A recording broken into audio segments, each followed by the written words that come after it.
લાલો આ વર્ષની ઐતિહાસિક ફિલ્મ. આમ જો તો ગુજરાતી ફિલ્મ ઇન્ડસ્ટ્રી માટે ઐતિહાસિક ફિલ્મ. તો જ્યારે એનો પહેલો જન્મ થાય ફિલ્મનો, એટલે કે લેખકના ટેબલ ઉપર કે એના લેપટોપની અંદર ફિલ્મનો લાલો જ્યારે લખાય ત્યારે એમાં શું ભાવના હતી, તો એ જર્નીની શરૂઆત કેવી રીતના થઈ અને લેખન કેવી રીતના થયું, એનો શું અંત કેવી રીતના આવ્યો, આ બધી જ વાતો આજે આપણે કરીશું આજના આપણા ખાસ મહેમાન સાથે, અને એમનું નામ છે વિકી જોશી.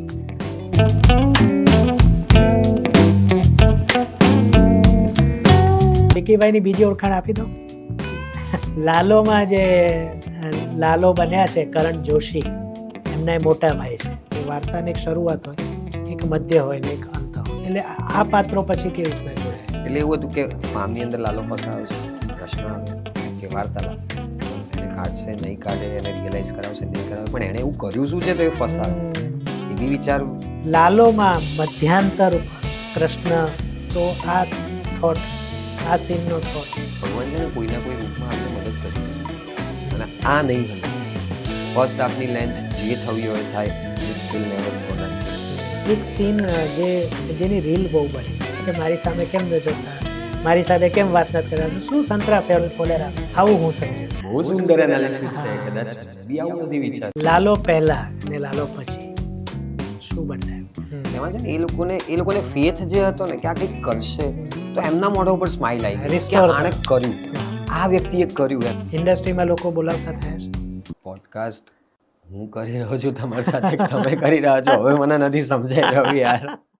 નમસ્તે મિત્રો, હું છું સિદ્ધાર્થ છાયા.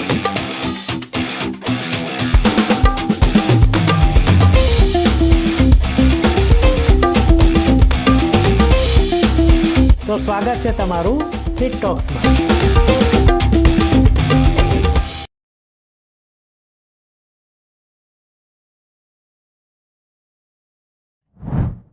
નમસ્તે મિત્રો, અને પોડકાસ્ટ ડાયરીઝના નવા પાનામાં બધાનું સ્વાગત છે. લાલો આ વર્ષની ઐતિહાસિક ફિલ્મ. આમ જો તો ગુજરાતી ફિલ્મ ઇન્ડસ્ટ્રી માટે ઐતિહાસિક ફિલ્મ. આપણે આપણા રિવ્યૂમાં ઘણીવાર વાત કરીએ છીએ કે ફિલ્મ 3 વખત બને. એક વખત જ્યારે લેખક એને લખે, બીજી વખત જ્યારે ડાયરેક્ટર એને ડાયરેક્ટ કરે, અને ત્રીજી વાર એડિટરના ટેબલ ઉપર. તો જ્યારે એનો પહેલો જન્મ થાય ફિલ્મનો, એટલે કે લેખકના ટેબલ ઉપર કે એના લેપટોપની અંદર, ત્યારે એમાં શું ભાવના હોય, અને લાલો જ્યારે લખાય ત્યારે એમાં શું ભાવના હતી. કારણ કે હવે લાલોના ડાયલોગ, લાલોની વાતો, લાલોના ગીતો આપણા બધાના ઘરમાં પહોંચી ગયા છે. તો એ જર્નીની શરૂઆત કેવી રીતના થઈ અને લેખન કેવી રીતના થયું, એનો શું અંત કેવી રીતના આવ્યો, ક્યારે શૂટિંગ શરૂ થયું, આ બધી જ વાતો આજે આપણે કરીશું આજના આપણા ખાસ મહેમાન સાથે, અને એમનું નામ છે વિકી જોશી. ધન્યવાદ વિકીભાઈ. વિકીભાઈની બીજી ઓળખાણ આપી દો. જી. લાલોમાં જે લાલો બન્યા છે કરણ જોશી, એમના એ મોટા ભાઈ છે. પણ કદાચ આજુબાજુમાં બેસાડો તો કદાચ એ નાના લાગે કરણભાઈથી, એવું અત્યારે તો મને લાગે છે. હવે કરણભાઈને મળીશું ત્યારે વધુ ખબર પડશે. તો વિકીભાઈ, હું પોતે લેખક છું, અને ગુજરાતીમાં લખવું અને પછી એ પ્રસિદ્ધ થવું એ બહુ અઘરું કામ છે. પૈસા તો મળતા જ નથી, એ બાબતે તો હું પાકો છું. તો આ લેખક બનવાનું ક્યારથી નક્કી કર્યું, અથવા તો શું એવી શું મજબૂરી હતી કે લેખક બની ગયા? એકચ્યુઅલી મજબૂરી હતી ને એટલે જ લેખન કાર્ય શરૂ થઈ ગયું. સાચું, એમ તો એવું પણ હોય છે. સો 2015-16માં I was going through physical issues and all, surgeries and all. તો એ જે બહુ એકલો ટાઈમ હતો, કેમ કે જ્યારે તમે હેલ્થ તમારી ઠીક ન હોય કે કોઈ પણ રીતની ક્રાઇસિસ ચાલતી હોય ને જીવનમાં, સ્પેશિયલી શારીરિક અથવા માનસિક, તો મને એવું લાગે છે ત્યાંથી જ એને કલાનો જન્મ થાય છે. એ પછી કોઈ ચિત્રકારીમાં શરૂ કરે, કોઈ લેખન કાર્ય શરૂ કરે, કોઈ સિંગિંગ શરૂ કરે, એવા ઘણા બધા ક્રિએટિવિટી મારા મતે ક્રાઇસિસમાંથી જન્મી છે. બરાબર, મારા માટે સ્પેશિયલ. બરાબર, બીજા લોકોનું અલગ હોઈ શકે છે. રાઈટ. અને મને વાંચનનો શોખ ખરો, મને વાર્તાઓ વાંચવી ગમે, વાર્તાઓ જોવી ગમે. સો નાનપણમાં હું કહું ને તો પેલા ઇંગ્લિશ અને ગુજરાતીમાં પેલા જે પાઠ આવતા હતા લેસન, એમાં વાર્તાઓ જ્યારે કહેવામાં આવતી હતી, આ કેરેક્ટર, આ હાથી, પેલો કૂતરો, પેલી બિલાડી, અને એને એક કેરેક્ટરનું નામ આપી દે and they are communicating with each other. બરાબર. સો એ વસ્તુઓમાં મને બહુ મજા પડતી. અને એમાં કદાચ મારું વાંચન ન હોય એક્ઝામ પહેલાં, તો પણ એ વાર્તાઓ મારા મનમાં રહી ગઈ હોય ને, તો એને રિગાર્ડિંગ કોઈ પણ ક્વેશ્ચન્સ આવે એક્ઝામમાં, તો હું ઇઝીલી જવાબ લખી શકતો હતો. સો એ વસ્તુ ક્યાંક ને ક્યાંક વણાયેલી હતી. પછી પેલું શુક્ર શનિવારે દૂરદર્શન પર પિક્ચરો આવતા હતા, ત્યારે તો ચેનલ હતી નહીં, તો એ જોવાની ટેવ, ડાયલોગ્સ મેમરાઇઝ થઈ જાય તમને, બરાબર છે, એ ડાયલોગ કયા કોન્ટેક્સમાં બોલાવે છે, બેકગ્રાઉન્ડ મ્યુઝિક, આ તે, એ બધી વસ્તુઓનો રહ્યો છે ઘણો બધો સહારો મારા માટે. અને સમયાંતરે એવું થયું કે અમુક વર્ષો પછી 2015-16 હું ગણું તો મેં લખાણ ચાલુ કર્યું. પહેલાં 1 લાઈન લખી, પછી 2 લાઈન લખી, બરાબર છે, એમ કરતાં કરતાં કવિતાઓ વાંચવાનો શોખ, ગઝલો વાંચવાનો શોખ. પછી તો યુટ્યુબ પર પેલું જશ્ને રેખતા ને એ બધું શરૂ થયું હતું, બરાબર છે. તો એમાં મોટા મોટા કવિ અને ગઝલકારો આવે, પોતાની કૃતિઓ સંભળાવે. એવી રીતે ગુજરાતીમાં પણ પછી જૂના વિડીયો સામે આવ્યા, જેમ કે જલન માત્રી સાહેબ છે, ખલીલ ધનતેજવી સાહેબ છે. રાઈટ. તો અને મારો એક બહુ સારો મિત્ર છે વિરલ દેસાઈ કરીને, he also writes very good, એ પણ બહુ સુંદર ગઝલકાર છે. તો આવી રીતે આવા મિત્રો મળતા ગયા જે પોતે પણ લેખનીમાં બહુ જ આગવું કંઈક મહત્વ ધરાવે છે. તો અને ભાવેશ ભટ્ટ આપણા જે કવિ છે, સાહેબ અદ્ભુત ફેન, ક્યારેય મળવાનો મને મોકો નથી મળ્યો. તો એમનું બધું જે વિડીયોઝ અને એમના લખાણ એ ફેસબુક કે ઇન્સ્ટાગ્રામ પર પોસ્ટ કરતા હોય તો હું ફોલો કરતો, અને એમાંથી પણ ઘણું બધું આત્મસાત કર્યું. અને પછી એક સમય આવે ને ત્યારે મેં ફિલ્મની સ્ક્રિપ્ટ વાંચવાનું ચાલુ કર્યું 2015માં. અને મારું જોડાણ થયું થિયેટર સાથે. એમાં નાટકોની સ્ક્રિપ્ટ વાંચી, એમાં ભાષા ઉપર થોડુંક કામ સમજાવ્યું કે કઈ રીતે કરવું. મારા ગુરુ છે ચિરાગ મોદી, તો એમનો બહુ મોટો ફાળો છે આમાં. એમણે છે ને આમ ડિરેક્ટલી નથી કહ્યું કે તું આ કર આ કર આ કર, પણ એ આ બધી વસ્તુઓની મહત્વતા જે અમને ગ્રુપમાં બેસાડીને સમજાવતા હતા ને, રાઈટ, તો એ જે મહત્વ છે ને એ ધીમે ધીમે ખુદ સમજાયું. પછી સમયાંતરે એના ઉપર પ્રેક્ટિસ શરૂ કરી, કેવી રીતે લખાય છે, શું થાય છે, શું નહીં, બરાબર છે. તો એમ એટલે મને એવું હતું કે મારે એક નાટક લખવું છે. પહેલાં મારો ગોલ એ હતો જ્યારે હું થિયેટર કરતો હતો ત્યાં. પછી જ્યારે નાટક લખવા બેઠા ને એટલે ખબર પડી આજે એટલું ઇઝી વાંચવામાં છે ને એવું લખવામાં નથી. અને અભિનય તો એનાથી પણ અઘરી ઘટના છે. બેસ્ટ શું કરી શકે છે, અસિસ્ટ કરો, બરાબર. તેવી રીતે અસિસ્ટ કર્યા. પછી અંકિત ગૌડ છે, જે એમનું લેખન મને બહુ ગમે છે. તો અમુક વાર ઇન્સ્ટાગ્રામ પર ને ફેસબુક પર જે લખાણ લખતા હોય તો એ બધું હું વાંચતો. સૌમ્યભાઈની જે પેલી કવિતાઓનો સંગ્રહ છે ગ્રીન રૂમમાં, એ મેં વાંચી હતી. સો આ બધી જ ઘટનાઓ જે ભેગી થઈ ને એમાં પછી મારી અંદરના નીકળતા જે ભાવ છે ને, એ ભાવને જે શબ્દો મળવાના હતા ને, એ આ લોકોના લખાણ વાંચીને કે કંઈક સાંભળીને, કોઈનું રેસિટેશન સાંભળીને. અને સમગ્ર મરીઝ મેં 2-3 વાર વાંચી, કેમ કે મારા ગમતા પેલામાં. હા. અને પછી મેં એ નાટક જોયું જે ધર્મેન્દ્ર ગોયલ દ્વારા અભિનીત છે. તો હવે લેખની બાબતે જેટલા લોકોએ લખ્યું છે ને સારું, હું તો કહું છું ખરાબ કોઈ લખતું જ નથી, અને કોઈને ખરાબ લખવું હોતું નથી. આ પેલા જેવું છે, ખરાબ ફિલ્મ કોને બનાવી? કોઈ નથી બનાવી. પણ સિવાય કે સબસિડી મળતી હોય. સો એ બધી વસ્તુઓના લીધે છે ને મારું લખાણ સુધરી ગયું. અને મને એ સમજાયું ધીમે ધીમે જેમ સમય પસાર થયો એમ કે કોરમાં પહોંચવું બહુ જરૂરી છે. અમુક લખાણ છે ને વાંચવામાં બહુ નોર્મલ લાગે, પણ એનો મિનિંગ એટલો ડીપ નીકળતો હોય. હવે એ કઈ રીતે એ લાવી શક્યો? તો કદાચ એ માણસે ઓબ્ઝર્વ કર્યું હશે, અથવા તો એની સાથે કોઈ એવી ઘટના ઘટી હશે, કાં તો એની સાથેની ઘટના અને એનું ઓબ્ઝર્વેશન એ બંને ભેગું કરીને પોતાની ક્રિએટિવિટીથી એણે આમાં જીવ રેડ્યો હશે. આ ત્રીજો રસ્તો. બરાબર. તો એ જ બધી વસ્તુઓ કરતાં કરતાં આ શાર્પનેસ લાવવાની હજુ પણ કોશિશ ચાલુ છે, પ્રયાસ હજુ ચાલુ છે. મને લાગે છે કે જે વાત અહીંયાથી નીકળે છે ને એ સામેવાળો વ્યક્તિ જે સાંભળતો હોય એ સુધી પહોંચી જાય. ઓફકોર્સ. પહેલું લખાણ શું રહ્યું? પહેલું લખાણ એક શેર લખ્યો હતો. અચ્છા. બહુ ફની છે. એટલે પહેલાં જ્યારે મેં લખ્યું ને ત્યારે મને એમ થયું વાહ વાહ શું લખી નાખ્યું છે એમ. પછી થોડા સમય પછી જ્યારે સામે આવ્યું ને પેલું 5 years ago વાળી પોસ્ટ આવે ને ફેસબુકમાં, મેં કીધું આને ડિલીટ કરો. બરાબર છે. એટલે એવું કંઈક શેર હતો હિન્દીમાં કે તુમ અનપढ़ रहना चाहो मर्जी तुम्हारी मैं उम्र भर सिखाती रहूंगी जिंदगी तुम्हारी. તો આવું કંઈક હતું એમ કે તમારે ન શીખવું હોય હા. કે શીખવું હોય કંઈ પણ હોય તમારી હું ઈચ્છા, તો જિંદગી તમને શીખવાડી દે. શીખવાડી જ રહેશે. બરાબર છે. સો દેટ વોઝ ધ થોટ. બરાબર છે. અને એ સમયે લખાયું હતું જ્યારે હું શું કહેવાય મારા બે પગ ઉપર ફરીથી ઊભો થઈ રહ્યો હતો. મારા બધા સર્જરીઝ ને એના પછીનો ટાઈમ જે હતો, સો એમાં મને ઘણો સમય લાગી ગયો હતો ફરીથી બહાર નીકળીને કામ પર જવામાં. રાઈટ. તો આ બધા એકલતાના જે તમારા સમય હોય અને એની અંદર તમે જે અંદરથી વિચારો આવતા હોય કાઢવું ક્યાં, કહેવું કોને?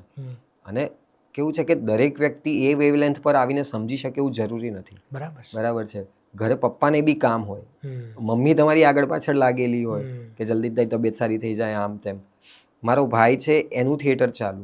બરાબર છે. સો હવે તમે ચેટ કરીને કેટલું કરશો? જેવું આવડે એવું ઉતારા મારવાનું ચાલુ કર્યું. અને મેં લખવાનું ચાલુ કર્યું પેન પેપર પર નહીં, મોબાઈલમાં. કેમ કે પેલી ટેવ પડી ગઈ હતી મેસેજ પર વાત કરવાની ને આ ને તે એ રીતે. સો અને બીજું કે મારા લખાણમાં છે ને ટેકનોલોજીનો બહુ મોટો ફાળો છે. મારાથી પેન અને ચોપડામાં લખાતું નથી, એટલે જ કદાચ એક્ઝામમાં હું ઘણીવાર ફેલ થયો છું. તો તમે કીધું કે નાટક લખવામાં તમને થયું કે આ લાગે છે એવું ઇઝી નથી, તો ફિલ્મની સ્ક્રિપ્ટ તો એનાથી પણ એક સ્ટેજ આઈ થિંક આગળ, કારણ કે નાટકમાં શું છે કે તમને ખબર છે કે આ ચોરસ કે આ સ્ટેજ પર જેટલું થઈ શકે એટલું લખવાનું છે. ફિલ્મોમાં તમે સ્વિટ્ઝરલેન્ડ પણ જઈ શકો ને શ્રીલંકા પણ જઈ શકો ને જુનાગઢ પણ જઈ શકો.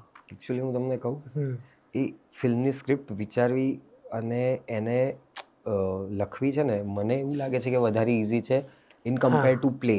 બરાબર. ના એટલે પેલું શું કે તમે ગયા હો યશ ચોપરાની ફિલ્મો જોઈને સ્વિટ્ઝરલેન્ડ ના સમજણ પડે, પણ ટૂંકમાં પ્રશ્ન એ છે કે જો એ અઘરું લાગ્યું તો સિનેમા લખવું છે એ થોટ ક્યારે આવ્યો અને કઈ પહેલી સ્ક્રિપ્ટ લખી? સિનેમા લખવું ઇઝી એટલા માટે લાગ્યું કેમ કે નાનપણથી મેં ફિલ્મો જોઈ. બરાબર છે. પછી મેં કહ્યું ને તમને કે મેં ફિલ્મોની સ્ક્રિપ્ટ વાંચવાનું ચાલુ કર્યું. મેં પહેલી સ્ક્રિપ્ટ વાંચી હતી, એ ફિલ્મનું નામ હતું તમાશા. 2015માં આવી હતી, 27 નવેમ્બર. રાઈટ. એ દિવસે મારું એક પ્લે હતું જે કોર્પોરેટ શો હતો અને એમના ડિરેક્ટર હતા અંકિત ગૌર. તો મારું 2015માં એમની સાથે મળવાનું થયું ને અમે એક પ્લે સાથે કર્યું. એમાં મારી સાથે પરીક્ષિત ભાઈ હતા, પરીક્ષિત હતો અને કૌશલ મારો મિત્ર છે, કૌશલ પીઠડિયા સિંગર છે, એ હતા.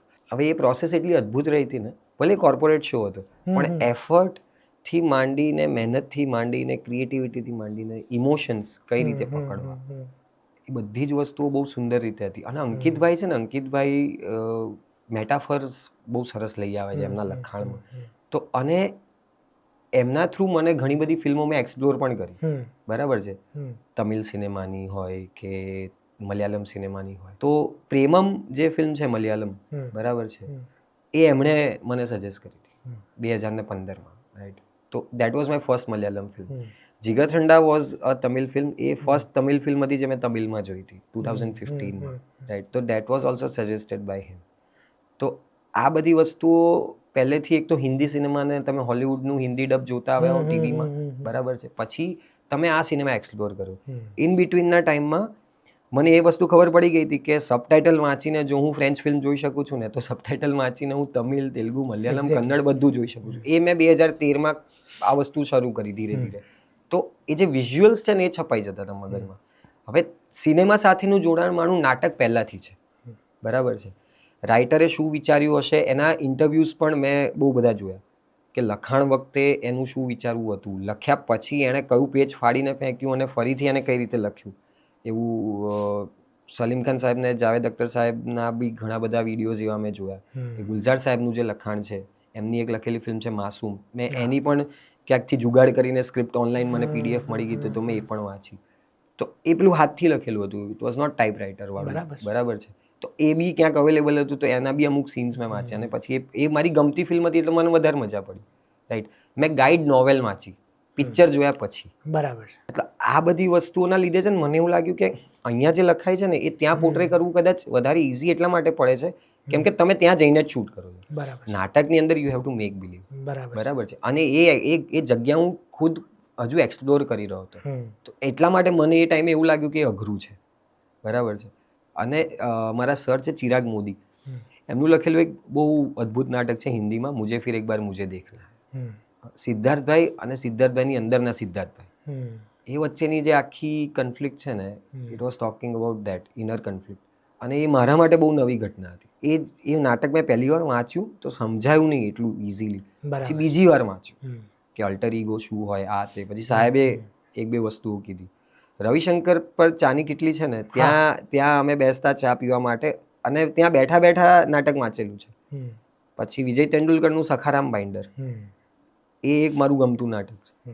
તો એવી રીતે મેં નાટક એક્સપ્લોર કર્યા. અને પછી ગુજરાતીમાં જ્યારે શરૂ થયું નાટક વાંચવાનું, ત્યારે મેં ખેલંદો વાંચ્યું હતું.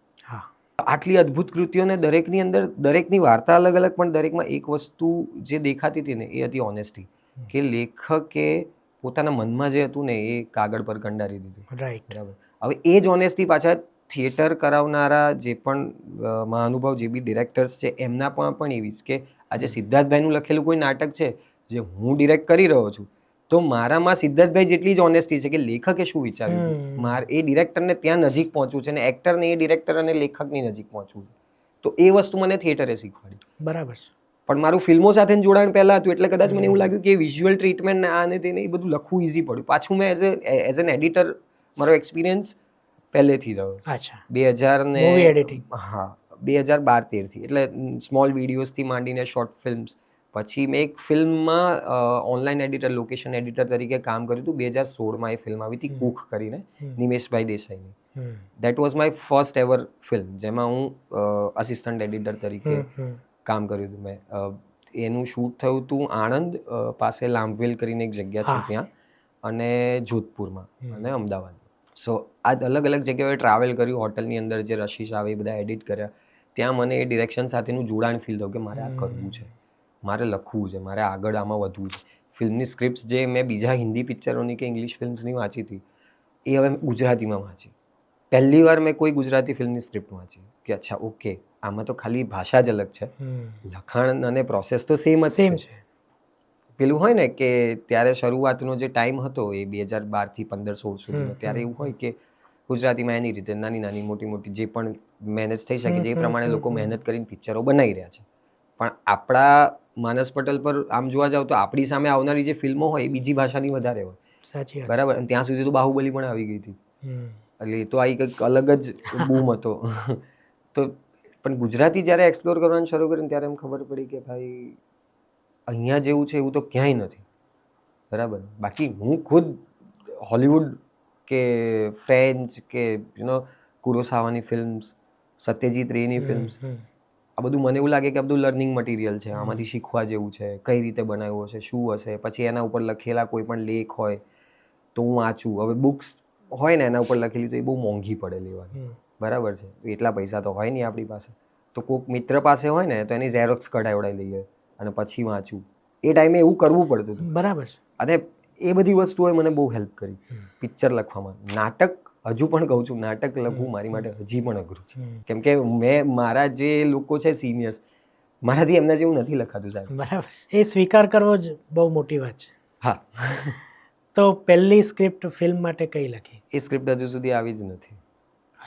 એ જે એટલે ફિલ્મ આવી ગઈ એ લાલો, પણ લાલોમાં પણ અમે 3 લોકો હતા, બરાબર છે. હું છું, અંકિત છે, અને કૃષાંશ છે. કૃષાંશ વાજા, જે તમે લાલોની અંદર જેને બાબા તરીકે જોયા હશે ટીવીમાં, પ્રયત્ન કરવો પડે, એ ભાઈ પોતે. સો કૃષાંશભાઈ છે એ એડિટર પણ છે ફિલ્મના, અને એ બહુ અદ્ભુત લેખની કાર્ય છે એમનું. યાર એ 8 કલાક 10 કલાક બેસીને લખી શકે છે વ્યક્તિ, એટલું પેશન્સ છે એ માણસમાં.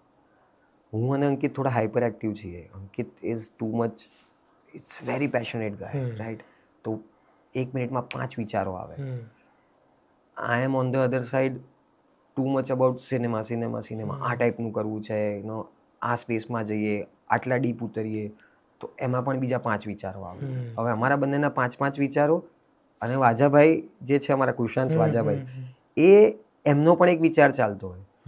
તો જે સીન પર સૌથી વધારે લાફ્ટર આવે છે ને સાહેબ, અહીંયા હલવાણો, મારું મને કાઢો, મને કાઢો, ઇટ વોઝ રિટન બાય હિમ.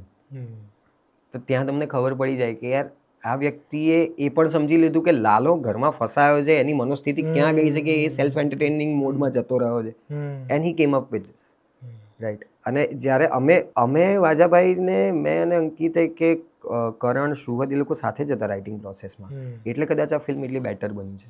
બરાબર. તો એ જે સીન આપવાની જે વાત છે કે કહેવાની વાત છે, તો આ બધા ડિસ્કશન્સ થાય ને એમાંથી એ કંઈક લે, બરાબર છે. અને પછી અમે સાથે બેસીએ.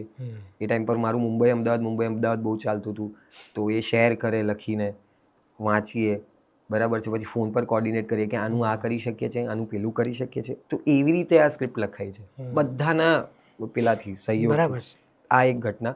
બીજી ઘટના, પિક્ચરમાં છે ને 2-3 ગમતા સીન્સ છે મારા. એમાંનો જે એક સીન છે ને એ લખાયો જ નથી. જેમ કે તમને એક્ઝેક્ટ કહું ને તો જ્યારે તુલસી લાલાને કહે છે કે ઘરમાં 200 રૂપિયા પડે છે, that was not in the script. તો એમાં થયું એવું કે અમે લોકો ત્યાં બિલખા પહોંચી ગયા હતા અને અંકિત એના કોઈ મિત્રના લગ્નમાં બરોડા કે સાઈડ ગયો હતો. મેં વિચાર્યું કે યાર આ લોકો વચ્ચે પ્રેમ છે, પ્રેમ લગ્ન થયા છે, તો એકવાર તુલસીએ પ્રયત્ન કર્યો હશે લાલાને સમજાવવાનો. તો એવું કંઈ આમાં દેખાતું નથી, કેમ કે આમાં ઈધર ઝઘડો દેખાય છે કાં તો પછી ફ્લેશબેકમાં એમના સીન્સ દેખાય છે. Other than that there is nothing, right. તો એટલે મેં અંકિતને કોલ કર્યો. મેં કીધું ભાઈ આવું લાગે છે, તમને શું લાગે છે, કે તમને લાગે છે આ જરૂરી છે? મેં કીધું હા. તો કે નાખી દો. It was that quick. એ વરઘોડામાં હતો એના મિત્ર, નાચતા સાઈડમાં આવીને હા હું કરું છું, આમ તેમ, તમને શું લાગે છે? ઓકે, બહુ અવાજ આવે છે. આવી રીતે ઘટના ડિસાઈડ થઈ. That was the first talkie scene જે 2 એક્ટરે કર્યો, બરાબર, of the film we shot without any script. મારે આ લાલા પર થોડી વાર પછી જવું હતું, પણ એ આપણે પાછા જઈશું. પણ આપણે વાત થઈ, તમે આસિસ્ટ પણ કર્યા છે. જી. તો એ સફર કઈ ફિલ્મો, કોની સાથે? ચંદ્રેશભાઈ સાથે કામ કર્યું છે. જી. સો યાર that guy is completely different person when it comes to filmmaking. Passion બહુ અલગ છે એ વ્યક્તિનો. એમાં કેવું થયું કે હવે એ પણ જો આ સોશિયલ મીડિયાથી જ કોન્ટેક્ટ થયો. મેં 2015માં એમને મેસેજ કર્યો હતો, એમને અને ધવલ પંડ્યા, બરાબર છે. સો એ સમય પર તો શું હોય, કામની વ્યસ્તતા હોય એટલે કદાચ જવાબ ન આપી શક્યા હોય. પણ 2019માં મેં એક ફિલ્મ કરી હતી, એમાં ધવલ પંડ્યા પોતે લાઈન પ્રોડ્યુસર હતા, ધવલભાઈ. અને 2019માં જ હું એક ફિલ્મ જોઈ રહ્યો હતો, જે મારી ગમતી ફિલ્મ છે, કે હું 5મી-6ઠ્ઠી વાર જોઈ રહ્યો હતો, એટર્નલ સનશાઇન ઓફ ધ સ્પોટલેસમાં. અને સેમ ફિલ્મ સીબીને, એટલે કે ચંદ્રેશભાઈને પણ એમની બી ગમતી ફિલ્મોમાંની એક છે, right. So we got connected via that. અને પછી એક દિવસ આઈ હેવ ડિસાઇડેડ કે જો કુદરત શું કરે છે, કદાચ આ સાંભળીને ઘણા બધા લોકો કંઈક કરવા જતાં અટકતા હશે ને, તો કદાચ એ કન્ટિન્યુ રાખશે. મેં એવું નક્કી કરી લીધું કે નથી કરવું કામ ઇન્ડસ્ટ્રીમાં. આપણને કામ નથી મળી રહ્યું. આટલી મહેનત કર્યા છતાં પણ આપણે ત્યાં નથી પહોંચી શકતા, કેમ કે આપણો કોઈ કોન્ટેક્ટ નથી. આપણને કોણ કામ, આપણને શું કામ આપે, એવો ભરોસો કોણ મૂકે?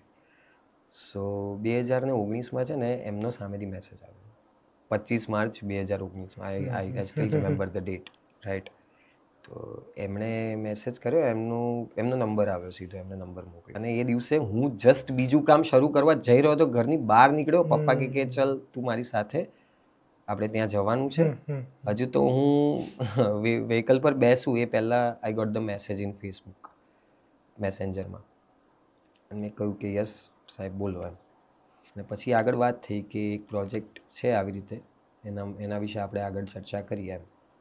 મેં કીધું ઠીક છે, અત્યારે હું એક જગ્યાએ જઉં છું, હું કામ પતાવીને પછી આવીને તમને કોન્ટેક્ટ કરીશ.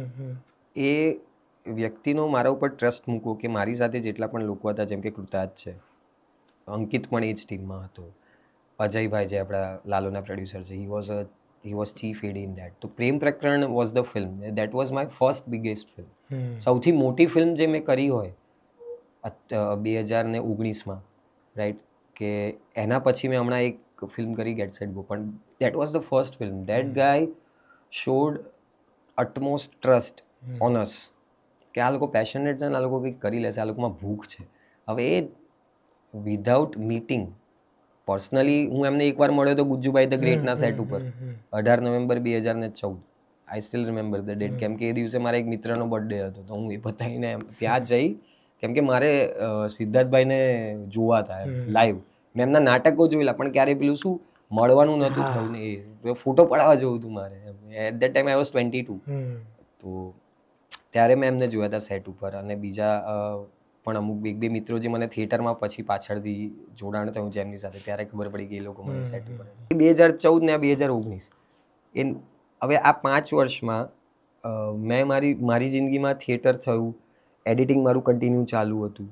પણ આ વ્યક્તિએ કંઈક એવું જોયું અમારા બધામાં, બરાબર છે, કે આમને સમજણ છે, કદાચ રસ્તો નથી મળી રહ્યો, કોઈ હાથ નથી પકડી રહ્યો. સો હી ગેવ અસ દેટ. અને એ ફિલ્મ જ્યારે શૂટ શરૂ થયું અને કમ્પ્લીટ થયું ને, લાંબુ શૂટ હતું થોડું, કેમ કે વરસાદને એના લીધે સ્કેડ્યુલ બ્રેક ને એવું બધું હતું. ત્યારે અમે લોકો અંદર એકબીજાને એ જ કહેતા હતા કે આ એક ફિલ્મમાંથી 5 ફિલ્મ વિશે અમે સમજણ અને શીખ મળી હોય ને 5 ફિલ્મ કર્યાની, એવું અમને લાગે છે. બિકોઝ ટુ મેની એક્ટર્સ, બધા એવા એક્ટર્સ કે જેને જુઓ ને તો એ પરફોર્મ કરતા હોય તો તમને એવું જ લાગે કે આ પિક્ચર ચાલી રહી છે, રાઈટ. અને I was an continuity AD in that. હું કન્ટિન્યુટી એડી તરીકે મેં કામ કર્યું હતું પ્રેમ પ્રકરણમાં. કટ્ટુ અમે એક સોંગ કર્યું સાથે, લગન લાગી રે, ચંદ્રેશભાઈ સાથે. એમાં હું ક્રિએટિવ એસોસિએટ અને ડીએ હતો. અને એમાં અમુક જે સિક્વન્સીસ છે તો એના માટે અમે લોકો હવે એ આખું સોંગ ક્રેક થઈ ગયું, પણ એ 2-3 સિક્વન્સીસ ક્રેક ન થાય, રાઈટ. તો હું બેઠો હતો ત્યાં, એટલે 2 દિવસ અમે લોકો ખાલી એના એ હાર્ડલી 20 સેકન્ડ્સ હશે સોંગની અંદર, પણ એ 20 સેકન્ડ ક્રેક કરવા માટે બી વી ટુક 2 days. અને એ ટાઈમ આપવો, એટલી પેશન્સ રાખવી કે લખાણ છે તો લખાણની રીતે જ થાય, એમ તમે શું કહેવાય હથોડો કે ખીલી મારો છો તો ખીલી ફિટ થઈ જાય છે એવું નથી, તો કાંઈ પણ નથી બેસાડી દેવાનું. એ પ્રોસેસમાં પણ મજા આવી. ભલે એ 20-30 સેકન્ડ્સની ઘટના હોય, પણ એ 30 સેકન્ડ માટે જે સમય લાગે છે ને, એ સમય સામેવાળો વ્યક્તિ તમને આપે છે, દેટ્સ મોર ઇમ્પોર્ટન્ટ, રાઈટ. તો તમે ક્રિએટિવલી કેટલા ફ્લરિશ થઈ શકો છો, રાઈટ. તો that was the best experience I would say. આજે પણ એ સોંગ કોઈ સાંભળતું હોય કે જોતું હોય ને તો કદાચ જ્યારે ચર્ચા થાય ને તો ખબર પડે ને કે I was a part of that song. કે પ્રેમ પ્રકરણની જ્યારે વાત થાય ત્યારે ખબર પડે કે I was the part of that film. તો સામેવાળા લોકોનું બિહેવિયર ચેન્જ થઈ જાય, રાઈટ. કેમ કે એમની અંદરથી નીકળેલી કોઈ વાત હતી ને, મેં કીધું ને અહીંયાથી નીકળીને અહીંયા પહોંચી, આ એવી વસ્તુ છે. બરાબર. એટલે એ સમયે એમણે જે આ ફિલ્મ આવડી મોટી આપી, અને મને યાદ છે એ બધા 25-27ની ઉંમરના લોકો હતા ડિરેક્શન ટીમમાં.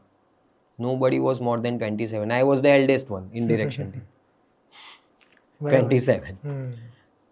પણ એ ટ્રસ્ટ મૂકવો એના માટે થેન્ક યુ વેરી મચ છે એમને, કેમ કે નથી મૂકી શકતા. ચંદ્રેશભાઈ સિવાય કોઈની સાથે આસિસ્ટ?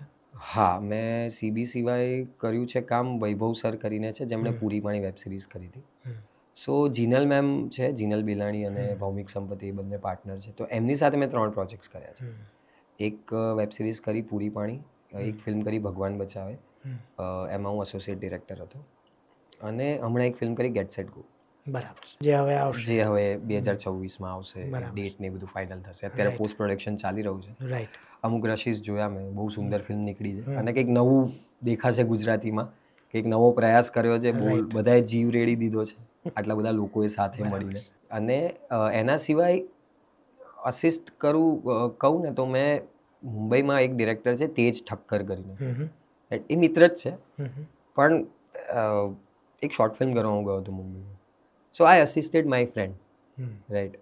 અને એક એડ હતી, શું કહેવાય, અત્યારે બ્રાન્ડનું નામ લેવાય કે નહીં, બટ એક પિઝા કંપનીની એક એડ હતી જેમાં બહુ મોટા બોલિવૂડના કલાકાર હતા. તો એમની સાથે મેં ફર્સ્ટ ટાઈમ એમાં કામ કર્યું, બરાબર છે. તો મને ખબર પડી કે અચ્છા ઓકે, નોર્મલ જ છે બધું, કશું જેવું વિચારીએ છીએ ને એવું કંઈ હોતું નથી. તો હવે લાલો ઉપર આવીએ. તમે કીધું 3 જણાએ મળીને ફિલ્મ લખી છે, તો આ થોટ પહેલાં કોને આવ્યો? સો અમે લોકો છે ને મુંબઈ હતા, હું, કરણ અને અંકિત. તો ત્યાં હું શિફ્ટ થઈ ગયો હતો એ સમયે. અને જીઓ મામી ફિલ્મ ફેસ્ટિવલ જે થયો હતો 2023માં, તો ત્યાં એનએમએસીસીમાં બહુ બધી ફિલ્મો અમે જોઈ. એમાંથી એક ફિલ્મ જોઈ હતી Anatomy of a Fall, right. It's a very good film. હું અને અંકિત એમાં જોડ્યા હતા, અને પછી કરણ પણ જોઈન થયો લેટર ઓન. એન્ડ દેન મેં કેનેડી જોઈ, પેડ્રો કરીને એક ફિલ્મ જોઈ, બીજી પણ ઘણી બધી ફિલ્મો હતી એ જોઈ. અને ત્યારે છે ને કંઈકનું કંઈક અંકિતના માઇન્ડમાં ચાલતું હતું કે આપણે ફિલ્મ બનાવી છે. અને એ સમયે અંકિતભાઈને તમે પહેલેથી? હું અંકિતને ઓળખું છું 2018થી. બરાબર. હું શ્રુહદને ઓળખું છું 2017થી. બરાબર છે. અને કરણ અને શ્રુહદે સાથે થિયેટર કરેલું છે, નાટક કર્યા છે. બરાબર છે. કરણના ડિરેક્શનમાં શ્રુહદે કામ કર્યું છે, શ્રુહદના ડિરેક્શનમાં કરણે કામ એટલે જે કેમિસ્ટ્રી કહેવાય એટલે આટલી સારી છે. પણ એ બંને એઝ એન એક્ટર ક્યારે સાથે કામ હા, નહોતું પણ ભેગા તો રહ્યા છે. મિત્ર હતા. સો હવે અમે લોકો ત્યાં હતા અને એના મનમાં કંઈક વાર્તા ચાલતી જ હતી. અને એ સમય કેવું હતું કે 2022-23માં છે ને પોસ્ટ કોવિડ ટાઈમમાં છે ને ઇન્ડસ્ટ્રી કે કોઈ પણ થિયેટરિકલ બોક્સ ઓફિસ એક્સેપ્ટ સાઉથની ફિલ્મો સિવાય આવ્યા નહોતા એટલા મોટા. બરાબર છે. 2022માં આપણે જુઓ તો ફક્ત મહિલાઓ માટે એક જે હતી હાઈએસ્ટ ગ્રોસર. 2023માં અગેન 3 એક્કા હતી if I am not wrong. 2024માં તેને જમકુડી કહી લેટર ઓન. તો એટલે ફિલ્મ ઇન્ડસ્ટ્રી પાછી બેઠી થઈ રહી હતી મારા મતે. હું એવું સમજુ છું જેટલું મને સમજણ છે ત્યાં સુધી. તો એટલે કેવું થયું કે એ સમયે છે ને એટલા બજેટ્સ પણ લોકો આપવા રેડી નહોતા. અને અમે કોઈ બહુ મોટી ફિલ્મ વિચારી રહ્યા હતા જેનું બજેટ થોડું મોટું હતું. બરાબર છે. તો શ્રુહદે એના માટે વાળ વધાર્યા હતા. પ્રોસેસ પણ ઘણી બધી ચાલુ કરી દીધી હતી. એમાં અમે લોકો બેસીને રીડિંગ કર્યા, તે સીન્સ લખીએ. તો prior to Laalo me and Ankit were already in to that. કે અમે લોકો 10 દિવસ ખાલી એક જ ટોપિક પર ડિસ્કશન કરતા હતા કે સવારે જાગીએ કે આ લોકો અહીંયા આ જગ્યાએ કરતા શું હશે, વોટ બિઝનેસ, એ લોકોનું દિનચર્યા શું હશે. આટલી બારીકીની ચર્ચા અમે કોઈ બીજી સ્ક્રિપ્ટ માટે કરતા હતા. અને આ હું વાત કરું છું તમને 2021-22ના સમયની. તો it took so many years two કે એને કમ્પ્લીટ કરવામાં. બરાબર છે. પણ હવે એવડું મોટું budget with new actors, with new director કોઈ આપશે નહીં, ઓબ્વિયસલી નહીં આપે. કોઈ ગોડફાધર તો છે નહીં. તો દેન આપણે એવી રીતે ફોન, ત્યારે હું મુંબઈ હતો ત્યારે 1-2 ગુજરાતી ફિલ્મના ઘણા સારા કલાકાર છે એમની સાથે મારી ચર્ચા પણ એ થઈ હતી. તો એમણે ઇન્સાઇટ આપી એવી કે હમણાં છે ને એટલા બજેટ્સ નથી આપી રહ્યું કોઈ, તો એક સ્મોલ ફિલ્મ પર ટ્રાય કરો ને, તમારા પાસે વાર્તા. એટલે મેં એક બીજી વાર્તા લખવાનું ચાલુ કર્યું મારી રીતે. અંકિત સાથે મારી વાત થઈ કે અત્યારે છે ને બજેટમાં આવું બધું છે તો નાની ફિલ્મ આપણે બનાવીએ, કદાચ સેલ્ફ પ્રોડ્યુસ કરી બી શકીએ, હુ નોઝ, આપણે અહીંયા ત્યાંથી કંઈક પર જુગાડ કરીને. તો એવી રીતે એના માઇન્ડમાં કંઈક વાર્તા ચાલતી હતી કે ઓછામાં ઓછું શું થાય, નાનામાં નાનું શું થઈ શકે. એક લોકેશન, એક એક્ટર, એક કેમેરા. બરાબર છે. Normal lights. અને મ્યુઝિકમાં બી અમે એવું વિચાર્યું હતું કે અંકિતે એવું કીધું હતું કે મને તો કીબોર્ડ પર કોઈ બેકગ્રાઉન્ડ આપી દેશે ને તો બી રેકોર્ડ કરેલું ચાલશે એમ. પણ રિલીઝ કરવું હતું થિયેટર્સમાં? ના, ફિલ્મ બનાવી હતી. બસ ફિલ્મ જ બનાવી. એનું શું કરશું એ બી નથી ખબર. કેમ કે અમારું કામ તો દેખાડવું પડશે કે આ અમારો સીવી છે સર, આ અમારો એક્સપિરિયન્સ છે. So this was our show reel or CV, જે પણ કહીએ, લાલો. એન્ડ આ ફિલ્મનું સારું બનવું અમારા માટે કદાચ છે ને આર્યા પારની ઘટના. બીજી વાર આવડો સાહસ અમે ક્યારે કરી શકીશું એમને ખબર નહીં પોતાની રીતે. એટલે સેલ્ફ બિલીફ તો ખરો જ, એકબીજા ઉપરનો બિલીફ છે ને કદાચ સેલ્ફ બિલીફથી પણ વધારે. કે નહીં, જે તે ડિપાર્ટમેન્ટના લોકો છે ને તો એ પોતપોતાના ડિપાર્ટમેન્ટનું ઓનેસ્ટીથી સાચવી લેશે. બરાબર છે. બરાબર છે. આ પેલું હોય ને કે શું કહેવાય, પહેલી વાર તમે કરતા હો ને તો તમે એવું વિચારો કે યાર આ પહેલી વાર આપણે જાતે કરી રહ્યા છીએ અને કદાચ આના પછી આપણને એવો ચાન્સ મળશે નહીં મળે. તો મેડનેસ જે હોય ને, એનું પેશન, જે ભૂખ હોય ને, એમાં તમને છે ને પેલી પેટની ભૂખ બી યાદ ન આવે. તમારી પાસે 5 રોટલી હોય ને ખાનારા 8 જણા હોય ને તો તમે એ 5 દુ 10 કરીને ગમે તેમ કરીને કરી લેશો મેનેજ. સો આ એ સિચ્યુએશનમાં બનેલી ઘટના. બરાબર. અને એટલા જ પેશનથી જ્યારે એણે વિચાર્યું અને અમે લોકો ફિલ્મ ફેસ્ટિવલમાં એક ફિલ્મ જોઈને, કેનેડી જોઈને અમે રિટર્ન આવતા હતા, if I am not wrong. અમે બેઠા હતા, હું, કરણ અને અંકિત. તો એમાં એવું હતું કે ટેક્સી ડ્રાઈવર બની છે હોલિવૂડમાં. તો અંકિત કહે છે કે આપણે ટ્રક ડ્રાઈવર બનાવીએ, આપણે રિક્ષા ડ્રાઈવર બનાવીએ. અને કરણ વોઝ ધેર કે તને જ લઈને બનાવીએ એમ. તો પછી એમાંથી વિચાર્યું કે ચલો રિક્ષા ડ્રાઈવર છે, આવી રીતે એક ફાર્મમાં ફસાયો. પછી કરણે એવું કીધું કે એને ભગવદ્ ગીતા મળે તો કે યાર તો બી મજા આવે. પછી કે યાર રિક્ષા ડ્રાઈવર છે, કે બીજું વિચારે. તો અંકિત કે એને ત્યાં ભગવદ્ ગીતા મળે એને કરતાં કૃષ્ણ જ આવી જાય તો કે આ થોટ તો બહુ સારો છે. એટલે પછી રાતે આ વિચાર આવ્યો, ચર્ચા કરતા હતા. અને એટલે પછી એવું વિચાર્યું કે કદાચ આનો આ થોટ છે ને કાલ સવાર કન્ટિન્યુ રહે ને તો વિલ ગો વિથ ધીસ. બરાબર છે. અને ઓક્ટોબર 2023ની વાત છે. તો એ બીજા દિવસે સવારે અંકિત જાગ્યો અને પછી અમે લોકો જાગ્યા કે ના એમાં મજા આવે છે, આ જ કરીએ, આવું કરીએ, તેવું કરીએ. તો એવી રીતે અંકિત ત્યાંથી બેગ લઈ અને નીકળ્યો સીધો અમદાવાદ આવવા માટે. કરણ 1-2 દિવસ પછી પહોંચ્યો અમદાવાદ.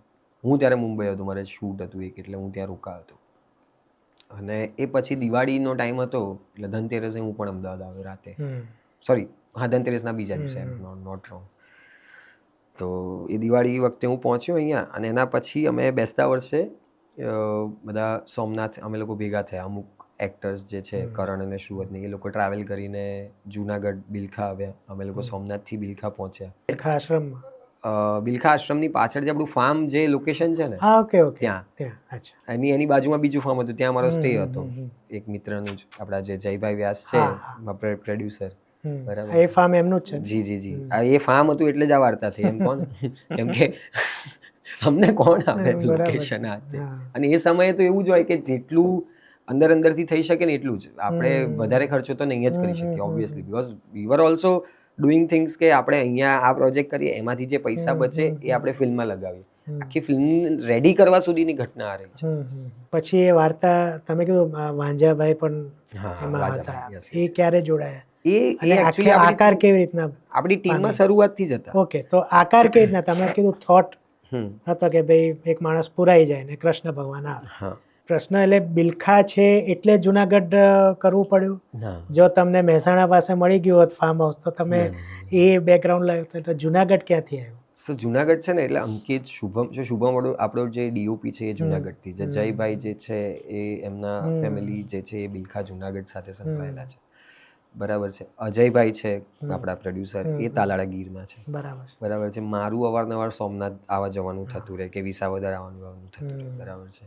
સો એટલે એ જે ગીરની જે ભૂમિ છે ને, એની સાથેનું ક્યાંકનું ક્યાંક બધાનું જોડાણ છે, અને ઇમોશન્સ પણ એટલા બધા હેવી છે એની સાથે જોડાયેલા. પાછી એક બીજી ઘટના એ છે કે પ્રેમ પ્રકરણ છે ને, એમાં જુનાગઢનો એક બહુ સરસ ચંક હતો. સો ત્યાં અમે એકાદ વીક જેવું શૂટ કરેલું છે. ઉપલેટાથી રોજ ટ્રાવેલ કરીને જુનાગઢ જઈએ, આ તે. તો એ જર્નીની પણ મજા છે, અને એની આજુબાજુના જે લોકેશન્સ છે એની બી મજા છે ને. બાકી અદ્ભુત છે ગિરનાર. દરેક વસ્તુ મળી રહે તમને, દરેક પ્રકારના લોકો મળી રહે તમને. સ્પિરિચ્યુઆલિટી માંડીને મટીરિયલિસ્ટિક વસ્તુઓ સુધીનું બધું જ મળી રહે. ભવ્યતા, ભૌતિકતા અને ભજન, આ બધું જ એક જગ્યાએ મળે ને તો એ જુનાગઢ મારા મતે. અને બીજું કે નેચરની નજીક તમે જેટલા રહો ને એટલું આ છે ને થોડુંક કંટ્રોલમાં રહે, હું એવું માનું છું. તો એટલે જુનાગઢ સાથેનું જોડાણ પહેલેથી જ હતું. અને અંકિતને એવું કે જુનાગઢને મોટા પડદે દેખાડવું છે, શુભમને એવું, બરાબર છે. પછી ઉદય ગજ્જર કરીને જે છે છોકરો, આપણો ફર્સ્ટ એસી જે છે શુભમની ટીમમાં, એ પાછો રવનીથી છે, જે 13-15 કિલોમીટર્સ ફ્રોમ જુનાગઢ. તો એનું પણ જુનાગઢ સાથેનું જોડાણ. તો બધાને ક્યાંક ને ક્યાંક કનેક્શન્સ. અને અમે લોકો જ્યારે હું આવું છું કૃષાંશભાઈ ઉપર, જેમ તમે પૂછ્યું મને કે કઈ રીતે જોડાય, અમે લોકો છે ને એડ ફિલ્મ, વિડીયો સોંગ્સ, આ બધી વસ્તુઓ જે કરતા, બરાબર છે, કે હજુ પણ કદાચ સારો કોઈ એવો પ્રોજેક્ટ આવશે તો કરીશું જ 100%. તો એમાં છે ને હું ને અંકિત વિચારીએ, બ્રેઇનસ્ટોર્મ કરીએ કે આમાં આવું કરીએ. તો જે ટાઈપિંગ વાળી જે ઘટના હતી ને, બરાબર છે, અને એડિટિંગની જે ઘટના હતી, બરાબર છે, કે તમે જ એડિટ કરો છો તો સ્ક્રિપ્ટ તમે જ લખવાનો આગ્રહ રાખો. તો તમારા મગજમાં છે ને ઓલરેડી સ્ટોરી ટેલિંગ શરૂ થાય ને, વિચાર આવે ને, ત્યારથી એ વસ્તુ સેટ થયેલી. તો એ પેટર્ન ત્યારથી અમે ફોલો કરતા હતા, અને એ જ વસ્તુ અમે ફિલ્મમાં કરી, બરાબર છે. હવે હું ન્યૂ, અમને તો ખબર જ નથી ને કે આગળ જઈને લાલો બનશે, કે અમે બનાવીશું કોઈ પિક્ચર, કેમ કે અમે તો કોઈ બીજી પિક્ચર વિચારતા હતા. મારા માઇન્ડમાં કોઈ બીજી ત્રીજી ફિલ્મ ચાલી રહી હતી, અમારે બધાની જોડેવાળી એક બીજી પિક્ચર ચાલી રહી હતી મગજમાં. તો આ જે નાની નાની વસ્તુઓ કરતા કરતા જે શું કહેવાય, એક સેટ થઈ ગયું ટેમ્પલેટ, એ ટેમ્પલેટ લઈને અમે આગળ વધી ગયા. સો એ એમનું જોડાણ લાલોમાં જે થયું એની પહેલાથી એ અમારી સાથે જોડાયેલા હતા આ રીતે. અહીંયાથી શરૂ થશે એટલે જેમ કહે છે ને, જાવેદ અખ્તર પણ ઘણી વાર કહેતા હોય છે, અને આ તો યુનિવર્સલ છે કે વાર્તાની એક શરૂઆત હોય, એક મધ્ય હોય ને એક અંત હોય. તો તુલસી હશે આ, એટલે અને કોન્ફ્લિક્ટ જરૂરી છે. કોઈ પણ વાર્તા, કોઈ પણ ફિલ્મ ને રસપ્રદ બનાવી હોય તો કોન્ફ્લિક્ટ તો હોવો જ જોઈએ. વગર કોન્ફ્લિક્ટે પેલું મોળું શાક ખાતા હોય એવું લાગે. એટલે આ પાત્રો પછી કેવી રીતના જોડાયા? આ બે તો નક્કી જ હતા કે બે લાલા તો હશે જ, લાલો અને પણ કોન્ફ્લિક્ટ લાવવા તુલસી પણ જોઈશે. એ બી એક બહુ ઇન્ટરેસ્ટિંગ. અને આ છે ને અહીંયા લાલોની પ્રોસેસમાં જનરલી એવું રહ્યું છે કે અમે લોકો જે પ્રોસેસ કરીએ છીએ એની અંદર એવું જ હોય છે, ક્વિક ડિસિઝન્સ, રાઈટ. આ ફીલ થાય છે ને, કરીએ, જોઈએ. એટલે એવું હતું કે ફાર્મની અંદર લાલો ફસાયો છે, પ્રશ્ન આવ્યા, ઓકે, વાર્તાલાપ, ચલો એને કાઢશે નહીં કાઢે, એને રિયલાઇઝ કરાવશે નહીં કરાવે, પણ એણે એવું કર્યું શું છે તો એ ફસાવે.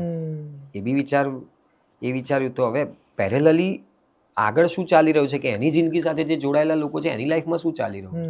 અને એવું હોય કોઈ વ્યક્તિ ગુમ થયેલ છે, મહિના પછી પાછો દેખાવા માંડ્યો, ઘરે આવી ગયો સડનલી, પણ એ મહિના સુધી એની ફેમિલીએ શું ગોથરું કર્યું, બરાબર. એ પણ એક બહુ મોટી ઘટના છે. આજે ફોન સ્વિચ ઓફ થાય અને ઘરે આવવામાં મોડું થાય તો ઘરના લોકોને જે ચિંતા થતી હોય છે એવી ચિંતા તુલસીને 21 દિવસ સુધી થઈ, બરાબર છે.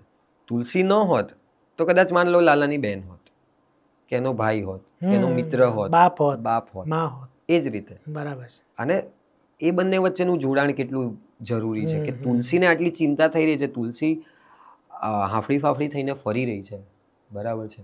તો એ કેમ? તો એ લોકો વચ્ચેનો ઇમોશનલ જે કોર છે એ કેટલો કનેક્ટેડ હોવો જોઈએ, કેટલો ડેપ્થ અને ડીપમાં કનેક્ટેડ હોવો જોઈએ, એના ઉપર કામ થયું.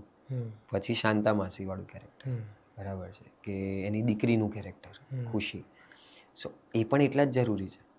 ભગવાન છે ને કોઈના કોઈ રૂપમાં આવીને મદદ કરી દેતા હોય છે, અને કદાચ તમારી સાથે વર્ષોથી જોડાયેલો વ્યક્તિ છે ને એ ભગવાન તરીકે જ હોય છે, પણ તમે એને સમજી નથી શકતા. શાંતા માસીએ આમ જોવા જાવ તો એક વડીલની ભૂમિકા નિભાવી છે, કેમ કે લાલો અને તુલસી બંને પોતાના પેરેન્ટ્સથી દૂર હતા. લાલો પોતાના પપ્પાથી દૂર, તુલસી પોતાના મમ્મી પપ્પાથી દૂર. સો હવે એમને વડીલ તરીકે કોણ?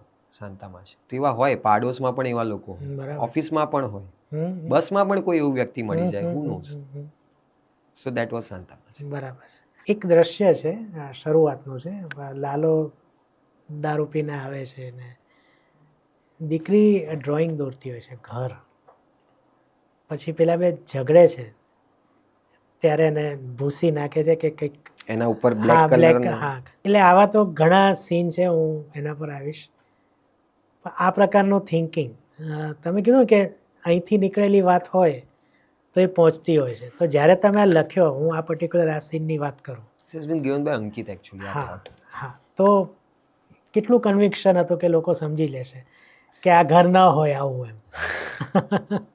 એમાંય પાછો કાળા કલરનો ઉપયોગ. વાત એ એટલે આમાં છે ને એક અગેન મેં જે ફિલ્મ જોઈ હતી ને એનાટોમી ઓફ અ ફોલ, સો એમાં એવું હતું કે મા બાપ ઝઘડી રહ્યા છે, અને છોકરો છે ને એ દેખી નથી શકતો, બરાબર છે, માની લો સપોઝ એ દેખી નથી શકતો, પણ જ્યાંથી અવાજ આવે છે ને ત્યાં નેક મૂવ થાય છે, અહીંયા ત્યાં સપોઝ માની લો. તો that was crafted by that, the whole ઝઘડાવાળો સીન વન શોટ હતો, કે છોકરીના જે છોકરું છે એને અસર થઈ રહી છે આ વસ્તુ, રાઈટ. સો અને જ્યારે મા બાપ ઝઘડતા હોય ત્યારે એમને ખબર નથી હોતી. મા બાપ શું, બે મિત્રો ઝઘડતા હોય હા, તો ના, એટલે બી નાનું છોકરું હોય, એક્ઝેક્ટલી એમને નથી કહ્યું કે અમારી વાતની આને શું અસર માનસિક પડી રહી. એક્ઝેક્ટલી. સો એ હવે મેં તો એ કઈ રીતે દેખાડું, રાઈટ. તો પેલું સ્કેચ પેન વાળી જે ઘટના છે, બરાબર છે, કે જે કલર્સ જે હતા એને પહેલા એક પૂરી રહી હતી, બરાબર છે, બાપ આવે છે કે રંગ ભરે છે, મારો હવત સ્કૂલે ગયો તો, પછી તુલસી ઝઘડવાનું ચાલુ કરે છે, અને તુલસી જે છે એ ગુસ્સામાં જ છે, લાલાએ ફોન નથી ઉપાડ્યો. હવે એ જે માણસ ઘરે ચા નથી પીતો, કોકડો કરીને નીકળી જાય છે, બરાબર છે, એનું એ જેકેટ પહેરીને, એને ઘરમાં નથી રહ્યો, ઘરમાં નથી શાંતિ, ઘરમાં શાંતિ નથી, એને કકડાટ નથી જોઈતો, એટલે એ માણસ સવારે નીકળી જાય છે, રાતે આવે છે તો કકડાટ થાય છે, તો કદાચ આ રોજિંદુ જીવન હશે ને એ દિવસે કંઈક વધારે જ થઈ ગયું હશે, બરાબર છે, એટલે એ પીક ઉપર જવું જરૂરી હતું. અને ખુશીએ પણ આ જ વસ્તુ રોજે રોજ સાંભળી હશે, એટલે એક દિવસ તો ભલે 5-6 વર્ષની છોકરું છે પણ કંટાળે ને, આપણે કંટાળી જઈએ છીએ આ ઉંમરમાં એકની એક વસ્તુથી, તો આ તો છોકરું છે. આપણે ઓફલાઈન વાત થઈ હતી અને તમે બહુ સરસ કીધી હતી ને, મેં મારા પછીના વિડીયોમાં પણ એ વાત કરી, ત્યારે મેં કીધું કે એ ભાઈ તરત આવશે આપણા પોડકાસ્ટમાં. એટલે મેં હમણાં એક દેવ માણુસ કરીને મરાઠી મૂવી વિશે એક વાત કરી. મહેશ માંજરેકર. હા, આપણે જ્યારે પહેલાં મળે ને ત્યારે મને કીધું હતું કે સિદ્ધાર્થભાઈ, જ્યારે જાત્રા પર તમે નીકળ્યા હો ને ત્યારે એની મધ્યમાં તમને પરચો દેખાડે, જેની પણ જાત્રામાં તમે ગયા. આમાં પણ એ દ્રશ્ય એક એવું છે કે એ પંઢરપુરની જાત્રાએ જાય છે, સેમ જે લાલો છે ને એના મનમાં એને એક માણસને માર્યો હોય છે, એમાં પાછળ એક એટલે એ આમ એકદમ મનોમંથનમાં હોય છે ને પાછળથી એક અવાજ આવે છે, જોવે છે તો આ તો છે જ 60+, મહેશ માજરેકર, એનાથી પણ વૃદ્ધ એવું કેરેક્ટર, એટલે એ પાત્ર, એક એક્ટરનું નામ નહીં લો, બહુ મોટા મરાઠી એક્ટર છે, એની સાથે એમની ચર્ચા થાય છે અને એ કહે છે કે તે જે કર્યું છે ને એ ગુનો નથી, તે રાક્ષસનો વધ કર્યો છે અને વધ કરવો એ ગુનો નથી. એટલે પેલા કે હા આમ તેમ, પણ છે ને જોવે છે તો પેલા ગાયબ થઈ જાય છે. દેટ મીન્સ કે કૃષ્ણ, એટલે પંઢરપુર જે છે એ કૃષ્ણનો છે, તો એ જ આવ્યા હશે. તો લાલોમાં મધ્યાંતર ઉપર કૃષ્ણ, એટલે જેને ટ્રેલર જોયું છે એને અમુક આઈડિયા તો આવી ગયો છે કે ભાઈ આ જે ભાઈ છે એ ઉતર્યા એસટીમાં, એમાં તો અરે સોરી બસમાં, બસનું નામ પણ કંઈક દ્વારકેશ કે જય દ્વારકાધીશ લખેલું છે. હા, હા, એ એવું. સ્ટીકર અમે રાતોરાત લગાવડાવતું. એટલે હતું જ બરાબર, પહેલેથી હા. પ્લાનમાં, પણ શું હવે એ વખતે કંઈક હા. રજાઓ કેવું કંઈક બી હતું હમ. અને એ પ્રિન્ટ રાતોરાત કરાવડાવી, બસ પર લગાડી, પાછો બસ વાળો નખરા બી હા, હોય હા. થોડા ઘણા, એટલે બધું ચાલતું હોય એમ યાર. તમે કીધું કે એ તમારું કન્વિક્શન હતું કે વચ્ચે, અને આ એની યાત્રા જ હતી ને એકલતાની, અને એમાં એ આવે છે. તો આ થોટ, આ સીનનો થોટ એ પહેલેથી ડિસાઇડેડ હતું કે હમ. ઇન્ટરવલમાં મૂળ કૃષ્ણ આવશે. આવીને ત્યાં ઊભા રહેશે. પહેલેથી ડિસાઇડેડ હતું. લાલો નામ જેમ day one થી ડિસાઇડેડ એવી રીતે બરાબર. ડિસાઇડેડ જ હતું. અને આ નહીં હલે. ફર્સ્ટ હાફની લેન્થ જે થવી હોય થાય, ધીસ વિલ નેવર ગોના ચેન્જ. કદાચ ફર્સ્ટ હાફ 1.5 કલાકનો બી હોત તો પણ એ વસ્તુ ત્યાં જ આવત. અને બરાબર એ છે. જ ઇન્ટરવલ બ્લોક હોવો જોઈએ. એ પહેલે પ્રી ડિસાઇડેડ હતું. અને એમાં એટલે આ આખી- થોટ હતો એની પાછળ. હા, એટલે ના, એ થોટ કેવી રીતે કે એ લખતા લખતા સમજાવું અમને. અને મ્યુઝિકમાં એ બહુ વસ્તુ સરસ રીતે વણાઈ. આપણે કદાચ મળ્યા ત્યારે આપણી વાત થઈ હતી એ જે વિશે. કાલચક્રમ વાળી. કાલચક્રવાળી વાત થઈ હતી કે મનોરથ જે છે ને, મનોરથ એટલે ઈચ્છા મનની, હા. કે જાત્રાએ જવું કે એ રીતે, બરાબર, આપણે એને એવી રીતે લઈએ. તો જર્ની છે, જાત્રા કરી રહ્યા છે. લાલો છે એ કૃષ્ણને જાત્રા કરાવી રહ્યો છે, બરાબર છે. એટલે કૃષ્ણ એક વસ્તુ તો જોઈ કે આ ભોળો છે, બરાબર છે. નાનપણમાં થાળ ધરાવતો હતો, સિચ્યુએશન એવી થઈ, સર્કમસ્ટાન્સીસ એવા થયા કે જે કદાચ અમુક વસ્તુ એને ન કરવી જોઈએ એનાથી થઈ ગઈ. અને એ બોલે પણ છે સેકન્ડ હાફમાં, જ્યારે પહાડ વાળો સીન છે કે થતું ગયું, રડતા રડતા બોલે છે લાલો. તો એ મનોરથ થી શરૂ થાય છે મ્યુઝિક. લિરિક્સ જે લખ્યા છે પ્રેમે અને સ્મિતે જે મ્યુઝિક આપ્યું છે અદ્ભુત. એમાં કીર્તિદાન ગઢવી સાહેબનો સ્વર. પેલું છે કે કંસારમાં ગોળ નાખો એટલું ગળ્યું થાય. અને આની મધુરતા એવી છે ને કે આ 3 જણા છે એ લોકોએ તો જીવ જ રેડી લીધો, હું એવું માનું છું. ત્યાંથી શરૂ થાય છે જર્ની, બરાબર છે. માળે મને લઈ જાય. તમે જ્યારે પરિવારથી દૂર થાવ, તમે તમારી જાત્રાએ નીકળ્યા હો, પરિવાર યાદ આવે, બરાબર છે. એના પછી તમે જ્યારે રસ્તો ભટકવા ઉપર આવો કે કંઈક અજુગતું થવા ઉપર હોય ને, ત્યારે ભગવાન આવીને તમને રસ્તો દેખાડી દે. પેલું કહે છે ને કે અમે લોકો અહીંયા ગયા હતા, પહાડોમાં ટ્રેક કરતા હતા, કોઈ વટે માર્ગુ અમે થઈ ગયા હતા ને, કોઈ રસ્તો બતાડી દીધો ને, એ વ્યક્તિ દેખાયો, કોઈ એ વ્યક્તિ પછી દેખાયો નહીં. એવું ઘણા બધા લોકોએ કહ્યું હશે અને આપણે એવા વિડીયોઝ બી જોયેલા છે કે પછી બીજી વાર કોણ હતું ખબર નથી, પણ એ વ્યક્તિ રસ્તો બતાવીને નીકળી ગયો. તો એ ભગવાન જ હોય, બરાબર છે. એવું આપણે માનીએ છીએ. અને ઘણી બધી ધાર્મિક જાત્રાઓ જે છે એના વિશેના વિડીયોઝ જ્યારે કે નેશનલ જિયોગ્રાફિક પર કે યુટ્યુબ પર જ્યારે એના ઉપરની ડોક્યુમેન્ટરી જોઈએ, ત્યારે એ ઘણા લોકોના એક્સપિરિયન્સીસ એવા છે. તો એ મ્યુઝિકમાં એ રીતે વણાઈ, બરાબર છે, કે કૃષ્ણ આવ્યા, કાન તારી રે મોરલીમાં જાદુ ભર્યું, બરાબર છે. કૃષ્ણ આવે છે એટલે કૃષ્ણ આવી ગયા, હવે કંઈક થશે, બરાબર છે. એ ઘટના થઈ. સેકન્ડ હાફ શરૂ થાય છે કાલચક્ર જગતચક્ર. હવે એ શ્લોક જે છે એ શરૂ થયો કે હું કાલચક્ર જગતચક્ર બધું ફેરવી શકું છું. એ ખાલી કૃષ્ણ જ કરી શકે, બરાબર છે. બધું એની એક આંગળીના ટેરવા જેવું છે.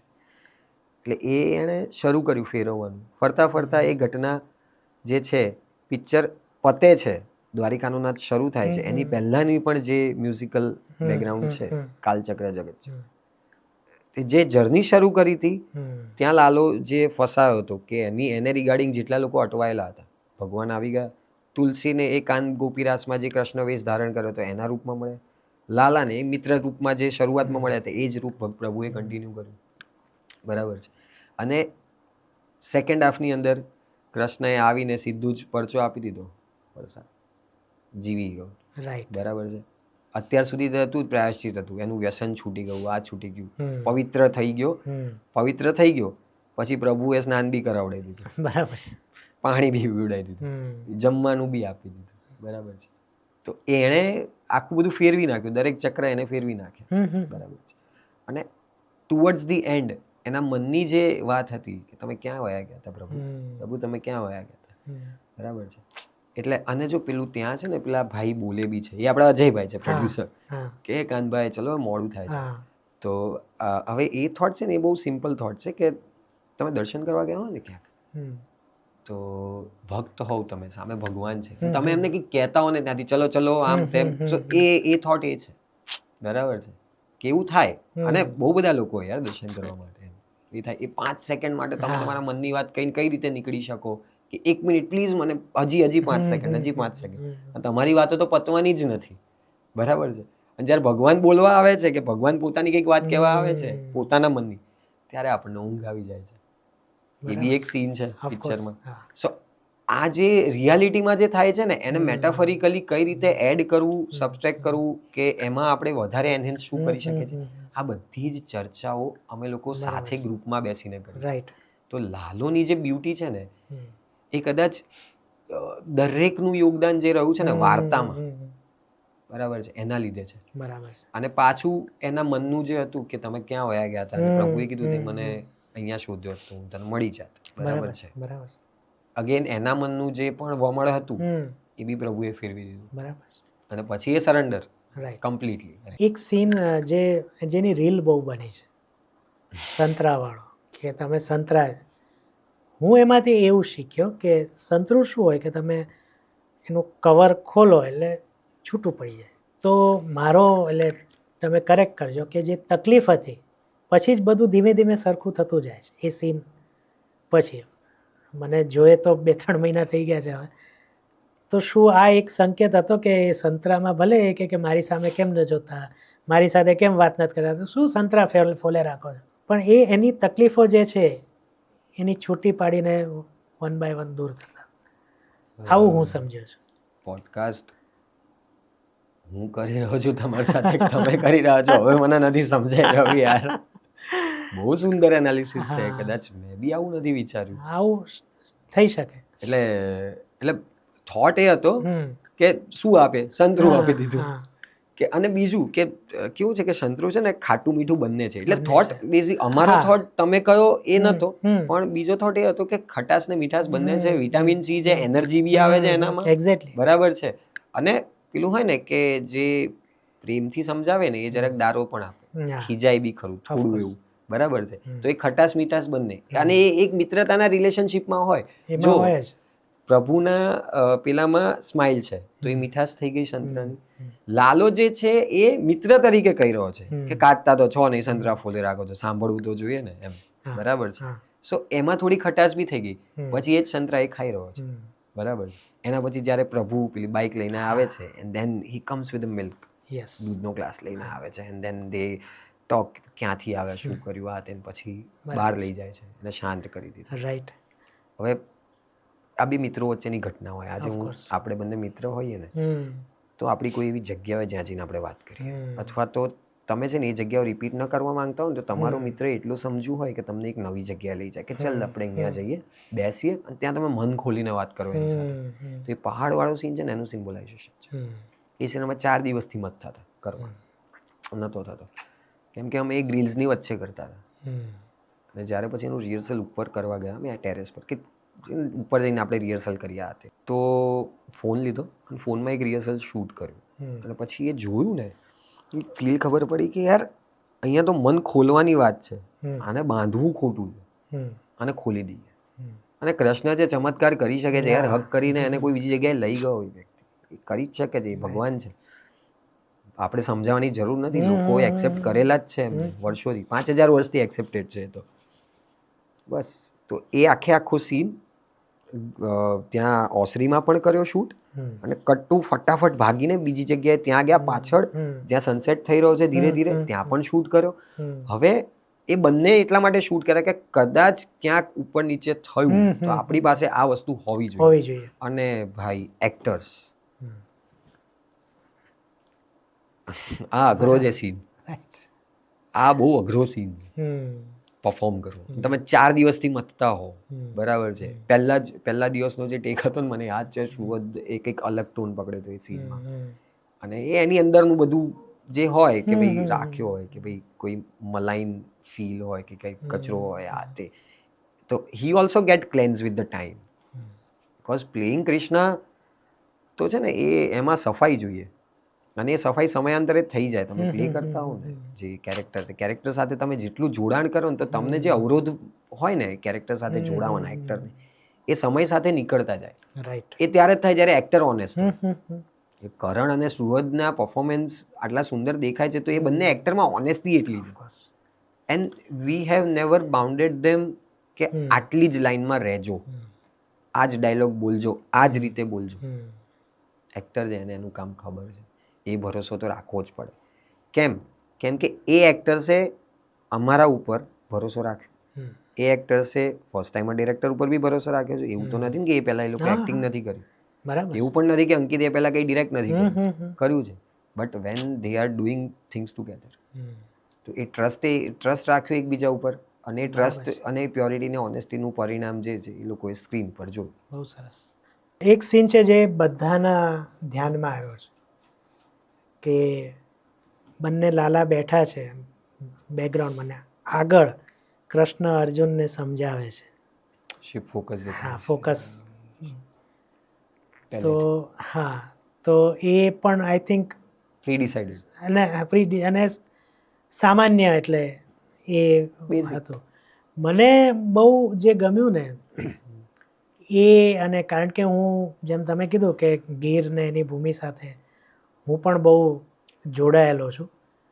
2020માં, એટલે પ્રી કોવિડ, હજી કોવિડ ચીનમાં જ આવ્યો હતો, આપણે ત્યાં નહોતો આવ્યો, ત્યારે હું લગ્ન પ્રસંગે જુનાગઢ ગયેલો, પછી ત્યાંથી સોમનાથ ગયેલા અમે બધા. એ સમયે જ્યારે આરતી થાય ને ત્યારે બધાને અંદર બેસવા દેતા, કારણ કે કોવિડ હજી આવ્યો નહોતો. એ સમયે મેં સંધ્યા આરતીનો જે લાભ લીધો હતો, અને એ જે માહોલ હતો, અને એમાં હું એટલો અભિભૂત થઈ ગયો હતો, ત્યાર પછી હું દર વર્ષે સોમનાથ જાઉં છું. રડવું આવ્યું હશે કદાચ. જબરદસ્ત. હું નહીં, મારો સન જેનઝી જેને કહેવાય, અમે બંને રડતા હતા. એની જોડે અલગથી પોડકાસ્ટ કરવો તમારે. ચોક્કસ. Sorry to interrupt. ના, ઇટ્સ ફાઇન. લાલોમાં બે ખાસ છે. એક તો જે સોમનાથ મંદિર પાછળનો જે રસ્તો છે, પટ, હા, ત્યાં નાટક માટે શંકર ભગવાનનો ડ્રેસ પહેરીને એક વ્યક્તિ પછી એને ડ્રોપ પણ કરે છે, અને જ્યાં કૃષ્ણે દેહ છોડ્યો હતો એ જગ્યા, હા, એટલે બહુ મહત્વની વાત છે. હવે હું તમને આની પાછળની બહુ સુંદર અદ્ભુત ઘટનાઓ છે આ બધી. We started with Dwarka. So અમે લોકો બિલખા પહોંચ્યા, બરાબર છે. ત્યાં થોડા એવા શોર્ટ્સ લીધા ભક્ત ચેલૈયા ધામમાં અને એવી રીતે, બરાબર છે. ત્યાં એની પહેલાં અમે જુનાગઢ શૂટ કર્યું, બરાબર. ફાર્મમાં શૂટ કરવાનું હતું. એની પહેલાંના સમયમાં અમે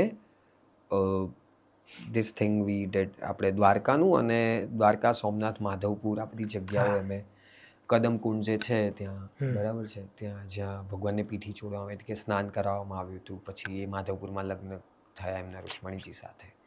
સો એ બધી જગ્યાઓ અમારે પહેલેથી લેવી હતી કે કૃષ્ણની જર્ની છે, અને એ આવ્યા છે તો એ પોતાની જર્ની જે એમણે જીવી છે, બરાબર છે, જ્યાં એ ત્યારે એમને જે લીલાઓ કરી છે એ જગ્યાએ ફરીથી જાય છે. આ થોટ હતો. હવે એક ખબર નહીં હવે બોલાય ન બોલાય, પણ હું છે ને, હું એવો વ્યક્તિ છું, હું મનમાં કંઈ રાખતો નથી. મને એવું લાગે છે કે અમે જે પ્રયાસ કર્યો હતો ને એની અંદર ઓનેસ્ટી વધારે હતી અને પ્યોરિટી વધારે હતી. એટલે શરૂઆતમાં એવી વાતો આવતી કે ટ્રેપ્ડ અને ઓ માય ગોડની કોપી છે, ઉઠાવે છે. એક કમેન્ટ છે એક ભાઈની, મેં સ્ક્રીનશોટ લીધેલો છે, એમાં એવું હતું કે પછી ક્યાંથી ગુજરાતી ઇન્ડસ્ટ્રી આગળ આવે કે ટ્રેપ્ડ અને ઓ માય ગોડમાં પોતાનો કંઈક મસાલો મિક્સ કરીને લાલો જેવી ફિલ્મ બની દીધી. આ વસ્તુ એ વ્યક્તિએ ટ્રેલર વખતે લખી હતી. જો કે લખી શકે છે, ઓડિયન્સ છે, ટિકિટ લે છે, એ હકદાર છે, બરાબર. ફિલ્મ જોઈ લો યાર, બસ મારો ખાલી પોઈન્ટ એ હતો, પણ હું બોલ્યો નહીં. એટલે મેં કમેન્ટમાં સિમ્પલી એવું લખ્યું, તમને મારા જય શ્રી કૃષ્ણ એમ કરીને બે હાથ જોડેલા ઇમોજી મૂકી દીધા.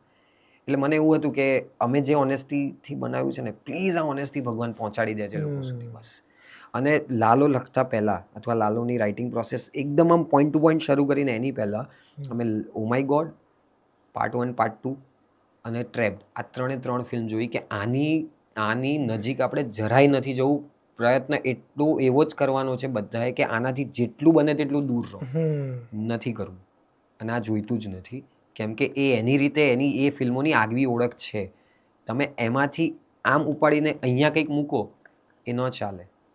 એ તો પછી પ્યોરિટી ગઈ, કરપ્શન આવી ગયું. અને કોઈ પણ વ્યક્તિ ક્રાઇસિસમાં હોય, એના જીવનમાં ભગવાન આવે છે તો એ કોઈ એવો થોટ નથી કે જે પહેલાં પિક્ચરોમાં આવ્યો નથી. ઓ માય ગોડ, પહેલાં યહી જિંદગી હતું સંજીવ કુમાર સાહેબનું. બીજી પણ સાઉથ ઇન્ડિયાની ઘણી બધી ફિલ્મો છે જેમાં આ થયેલું જ છે. જય સંતોષીમાં વોઝ વન, રાઈટ? તો શું એવું કહેવાશે કે ઓ માય ગોડ આની કોપી છે? નહીં કહેવાય, રાઈટ? નહીં કે ને. અને બ્રુસ ઓલમાઇટી, જેની હિન્દી રીમેક બની હતી ગોડ ટુ સી ગ્રેટ, એમાં પણ ભગવાન અને એક જે હ્યુમન છે એની વાર્તાલાપ છે. ત્યાં કોઈ બોલતું નથી કંઈ, અહીંયા બોલે છે. રાઈટ. પોઈન્ટ આ છે, બરાબર છે. જવાબ આપવું મારું કામ નથી, જવાબ ફિલ્મ આપશે. ફિલ્મ આપી દીધો. હા. અને એટલે વાત એ છે કે જ્યારે પણ કોઈ નવો પ્રયાસ થયો હોય કે કોઈ નવો પ્રયત્ન કર્યો હોય ત્યારે એને જોઈને આત્મસાત કરીને વધારવાની ગણતરી રાખીએ તો ઇન્ડસ્ટ્રી આગળ વધે. આ વાત થોડીક આડે પાટે ચડી ગઈ એવું લાગશે પણ જરૂરી બહુ હતી. ના, સાચી વાત. એટલે કહ્યું મેં. બરાબર. પ્રેમ પ્રકરણ જ્યારે રિલીઝ થઈ ને ત્યારે બહુ સુંદર ઘટના થઈ હતી એની સાથે કે લોકોએ વધાવી હતી બહુ સુંદર રીતે અને ગમી પણ લોકોને. હવે એમાં જેમણે અમુક ફિલ્મો જોઈ હશે તો એમણે એવું કીધું કે આ પિક્ચર જેવું લાગે છે, પેલા પિક્ચર જેવું લાગે છે. એઝ ઇટ ઇઝ છે? ના.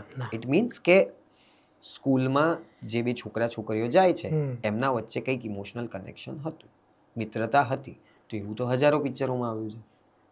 હવે જસ્ટ બિકોઝ એક ફિલ્મ ચાલી છે નજીકના ભૂતકાળમાં એટલા માટે તમે એને રિઝેમ્બલન્સ એનું આપશો તો એ તો ખોટી વસ્તુ છે ને. દરેક મેકર અને જોયા વગર તો તમે કહી જ ન શકો. એક્ઝેક્ટલી. એ હક તો હું મારી જાતને પણ નથી આપતો. મારી જ લખેલી ફિલ્મ જ્યાં સુધી એડિટ ટેબલ પર જોઈને કે પ્રિવ્યુ થિયેટર જ્યારે થાય, બરાબર છે, પ્રિવ્યુ થિયેટરમાં હું એને કમ્પ્લીટલી જોઉં ત્યાં સુધી હું પણ એના વિશે ઓપિનિયન નથી આપતો. તો બીજાની ફિલ્મ વિશે ઓપિનિયન આપવાનો મને તો કોઈ હક જ નથી. બરાબર છે.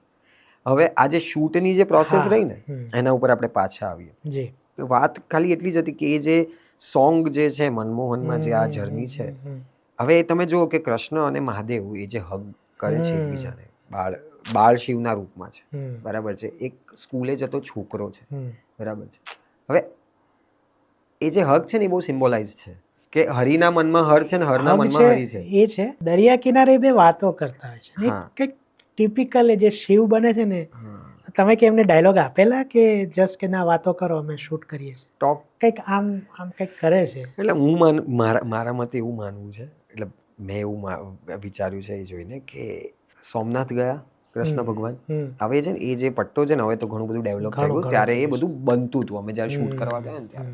અને અમે દૂરથી વાત કેમેરા રાખ્યો હતો ને એ બંનેને કીધું ત્યાં જઈને તમે વાત કરો. એમ શું વાત કરો કંઈ નહીં ખબર, એ લોકો ટોપ આવ્યો હશે.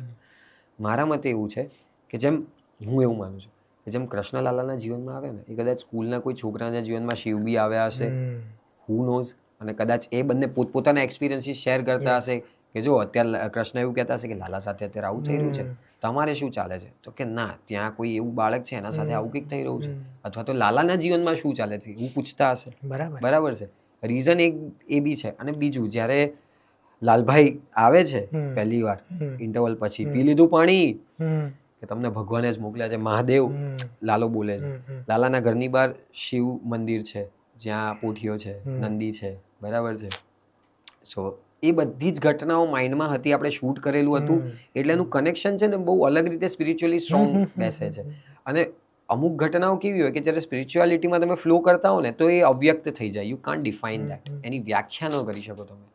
બરાબર છે. તો આ એવું છે કે એ વસ્તુ જેને જે રીતે પોતાના ભાવ પ્રમાણે લેવી હોય, પોતાની ભક્તિ પ્રમાણે લેવી હોય, લઈ શકે છે. આ પિક્ચર હવે લોકોના મન સુધી એટલી પહોંચી ગઈ છે ને બધા પોતાનો મિનિંગ એમાંથી કાઢે છે. અને પેલું એમના ભાલકા જેમને તીર વાગ્યું હતું ત્યાં એ બેસે છે અને બેસે છે ને ત્યાં એ આંખ બંધ કરે છે. માયા એમની લીલા સમાપ્ત કરવાનો સમય આવ્યો. ઇન બિટવીન જે હક કરે છે ને એ જગ્યાનું તમને જરાક મહત્વ આપી દઉં. હવે આ સોમનાથ મંદિર છે, આ બાજુ ગીતા મંદિર છે. હવે ગીતા મંદિર જે છે ને ત્યાં ભગવાન સ્વધામ ગયા હતા. બરાબર છે, એટલે એમને તીર વાગ્યું, હમ બરાબર છે, અને ભાલકામાં એ જે વૃક્ષ નીચે બેઠા હતા ત્યાંથી એ ભગવાન અહીંયા પહોંચ્યા, હમ બરાબર છે. હરિને હર એ આજુબાજુમાં જ હોય છે, તમે માર્ક કરજો. હા. ક્યાંય પણ દ્વારકામાં નાગેશ્વર જ્યોતિર્લિંગ છે અને દ્વારકાધીશનું મંદિર છે. They are always there with each અધર. તમે ક્યાંય પણ કોઈ બી જગ્યાએ જોજો, બરાબર છે, થોડાક અમુક અંતરમાં અંતર જોડે હશે જશે, પણ હશે. જોડે જશે. હવે આ બહુ પર્સનલ વસ્તુ હતી કે એ બંનેનું મળવાનું ત્યાં જ થાય છે કે અહીંયા સોમનાથ મંદિર, અહીંયા ગીતા મંદિર, એ બંનેની વચ્ચેની જે જગ્યા છે ત્યાં એ બંને ભેગા છે. અને મને યાદ છે પેલો રસ્તો બંધ હતો પાછળનો, કેમ કે ત્યાં કંઈક કાંટાળી વાળ ને એવું બધું મૂકી દીધું, તો અમે લોકો સ્મશાનથી ચાલતા ચાલતા એ પાળી કૂદીને અને એવી રીતે ત્યાં જઈને શૂટ કર્યું હતું. It was fun two shoot, right. એના પછી કટ ટુ અમારે સીધું નીકળવાનું હતું માધવપુર, સોમનાથ. આગલા દિવસે દ્વારકામાં આખો દિવસ શૂટ કર્યું, બરાબર છે. બિલખાથી નીકળ્યા, રાતે પહોંચ્યા દ્વારકા, ત્યાં એક રૂમ, 2 રૂમ રાખ્યા, ત્યાં સામાન મૂક્યો, આરામ કર્યો, નાહી ધોઈને સવારે નાસ્તો કરીને સીધા શૂટ કરવા. અને સુહદ એક જ એક્ટર હતો એ વખતે, તો બીજા કોઈ એક્ટર્સ હતા નહીં. બાકી જેટલી પણ વસ્તુ અમને નેચરલી જે દેખાય ને એ એવા ટાઈમે દેખાય જ્યારે કદાચ છે ને અમારા માઇન્ડમાં પણ એ વસ્તુ ચાલતી હોય ને એ વસ્તુ સામે દેખાઈ ગઈ હોય. આવું શૂટમાં બહુ બધી વાર થયું છે. અને એટલે જ કહું છું કે કૃષ્ણ સાથે ને સાથે જ હતા શૂટમાં, બરાબર. અને એ અનુભૂતિ છે ને કદાચ હું શબ્દોમાં, મારી પાસે એવા શબ્દો નથી કે હું વર્ણવી શકું. હવે લાલો છે 21 દિવસ ટ્રેપ રહ્યો, બરાબર. એક્ઝેક્ટલી. તો એ 21 દિવસમાં એક વખત પણ એને કોઈ બીજું ન દેખાય, અને એ 21 દિવસમાં શું શું થઈ શકે એકલો માણસ એક એવા બંગલામાં, આ બાબતે શું રિસર્ચ અથવા તો શું તમારા લોકોનું મનોમંથન રહ્યું હતું કે 21 દિવસ છે પણ આપણે તો ફિલ્મ 3 કલાકમાં કે 2 કલાકમાં પતાવી છે, પણ 21 દિવસો પણ દેખાડવા છે. તો આ 21 દિવસોમાં કોઈ વ્યક્તિ જો એકલો હોય, કૃષ્ણ તો ઠીક છે એ આવવાના જ છે, પણ જેમ એક તો પેલો કંઈક છકડો નીકળે છે રાતના, બહુ બૂમો પાડે છે, હા ટ્રેક્ટર, તો એ સંભળાતું નથી. એક એ વસ્તુ, ને બીજી લાલાનો એક્સિડન્ટ થઈને છકડો એનો આમ જતો રહે છે, એમાં એક પરિવાર ઘર બનાવીને રહે છે. તો આ બે પ્રોસેસ પાછળનો શું? એટલે એક કહેવત છે આપણી, કીડીને કણ ને હાથીને મણ, બરાબર. જે દાંત આપે છે ને એ ચાવવા માટે તમને ખોરાક આપી દે છે. તમારું સેટ કરે છે જીવન, સરખું કરે છે, બરાબર છે, પણ એમાં એ બીજાનું પણ કરી રહ્યો છે. તો પ્રભુ છે ને એ બધા માટે છે, બરાબર. હવે કહું ને તો આ છે ને એક બહુ બ્યુટીફુલ બારીકી કહેવાય કે એક બટરફ્લાય ઇફેક્ટ નામની એક ઘટના હોય, બરાબર છે. અહીંયા કોઈ પતંગિયાએ પાંખ ફડફડાવી, ત્યાં કદાચ એક જ્વાળામુખી ફાટી ગયો, પણ અહીંયાથી લઈને ત્યાં સુધીનું બધું જ કનેક્ટેડ છે. એ ભલે દેશો વિદેશો દૂર હોય, 7 સમુદ્ર પાર હોય, but everything is connected that way, બરાબર છે. પેલી પ્લેટો ખસે છે ને જે નીચે, બરાબર, એનાથી પણ અહીંયા ત્યાં પ્લેટ ખસી તો બીજી કોઈ જગ્યાએ ભૂકંપ આવે, એ કનેક્શન છે. સો આ મગજમાં હોય જ આપણને કે મેં આજે અહીંયા હાથ મૂક્યો, બરાબર છે, અને અહીંયા બીજા કોઈનો હાથ હતો તો મેં હટાવી દીધો, એ હાથ હટીને કોઈ બીજાને લાફો વાગી ગયો, એવું બી બને. સો આ એ જ ઘટના હતી કે એટલે એક સીન હતો પ્રોપર કે એ લોકો ત્યાં સાફ સફાઈ કરવા આવે છે, જે એક મજૂર ફેમિલી હોય છે, બરાબર છે, અને આની રિક્ષા અહીંયા ફસાયેલી છે. એ લોકોને રહેવા માટે જગ્યા જોઈતી હતી, અને ભગવાનને એવું હતું કે આટલા દિવસો એને કર્મનો સિદ્ધાંત આ તે બધી સમજાવવામાં જે સમય લાગવાનો છે, એટલો સમય પેલા લોકોને અહીંયા જેમનું કામ છે એ કમ્પ્લીટ કરવામાં લાગવાનો છે, એની પાસે જગ્યા છે નહીં, તો બધાનું સેટ કરી દીધું. અને એ પેલા ગોદડા આ તે ગાડલા બધું ઢાંકીને રાખે છે, જેમાં પોલીસવાળા એકવાર પાસ ઓન બી થાય છે, વાત બી કરે છે, પણ પકડી નથી શકતા. એ એટલા માટે બી કે, અને પાછા પોલીસવાળા પેલા ફાર્મ પાસે બી જાય છે, ત્યારે પણ ભગવાન રોકી દે છે કે હજી એની શિખામણ કમ્પ્લીટ નથી થઈ, એને હજી સમજવાનું શીખવાનું બાકી છે. જાનવર આવે છે, જતા રહે છે. હા, પાછું ભગવાન ઇંગ્લિશ બી બોલે છે એરિયામાં. અને પછી એક કૃષ્ણ સ્ટાઇલનું સ્માઇલ પણ આપે છે કે જો મેં ઉલ્લુ બનાવ્યા. એટલે સુરતને ખાલી એક જ વસ્તુ કીધી હતી, રાતે 3 વાગ્યાની શોટ હોય ને, સ્માઇલ. પણ એના વિશે પણ મેં મારા રિવ્યૂમાં કીધું હતું કે રામ છે કે કૃષ્ણ છે, એમના સ્મિત જ પૂરતા હોય, પણ જ્યારે એના પર ફિલ્મમાં કોઈ એક્ટર હોય એ ઓવર થઈ જાય ને તો એ પછી એની અસર જતી રહે, અંડરમાં તો જતી જ રહે. એ અહીંયા બેલેન્સ બહુ જબરું જળવાયું છે. હવે એ એટલે દરેક એક્ટરની છે કે ને કૃષ્ણનું સ્મિત જ કાતિલ હોય, પણ એ પછી વારે વારે કરીએ ને એક્ટર, તો પછી એ કાતિલ ના લાગે, પછી એ ધારબુઠી થઈ જાય. હા, એટલે એટલા માટે જ આપણી પાસે એડિટ છે. થોડુંક વધારે લાગે ને તે આપણે કટ મારી શકીએ છીએ. અચ્છા, હવે તમે ને કરણભાઈ બંને અમદાવાદ, હા, એટલે મારો જન્મ મુંબઈનો, પણ આમ અમદાવાદ ઉછરેલા, અમદાવાદ, yes, yes, પાકા yes. અમદાવાદ. જુનાગઢની વાર્તા છે એટલે જુનાગઢનો ડાયલેક્ટ આવવું જ જોઈએ. તો લખતી વખતે, એટલે તમારી જોડે અંકિતભાઈ તો હવે સૌરાષ્ટ્રના છે જ, એટલે તો એમાં કદાચ તમને હેલ્પ મળી હશે. કરણભાઈનું મેં એક પોડકાસ્ટ જોયું, તો એમણે કહ્યું કે 5 દિવસ વહેલા જઈને એમણે અઠવાડિયું, હા, એમણે ડાયલેક્ટ પકડી, પણ એ ભલભલા ગોથા ખાઈ જાય છે અઠવાડિયામાં. તો એટલે એઝ એન એક્ટર એ એમની ક્રેડિટ કહેવાય કે એમણે એટલી મહેનત કરી કે નાનામાં નાની વાત. એટલે મેં એ પોડકાસ્ટ જોયો ને ત્યારે આઈ વોઝ લિટરલી શોક્ડ. મને એમ કે રાજકોટ જામનગરના એક્ટર હશે, તો લખવામાં એ શું કાળજી રાખીને કરણભાઈ ને ક્યારે ઓકે કર્યા કે હા હવે આ તમારી ડાયલેક્ટ બરાબર છે, હવે થવા દો?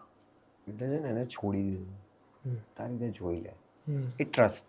અગેન અહીંયા વાત સામેવાળા એક્ટરને ઓકે કરવો ન કરવોથી બહુ અલગ પ્રકારની છે, કે તું જ કરીશ ને તું જ છે એ ભરોસો હું દેખાડું છું, અને આ વ્યક્તિ બી દેખાડે છે, પેલો વ્યક્તિ બી દેખાડે છે, આખી ટીમ એ ટ્રસ્ટ દેખાડે છે એક એક્ટર ઉપર કે તું જ છે આ વ્યક્તિ.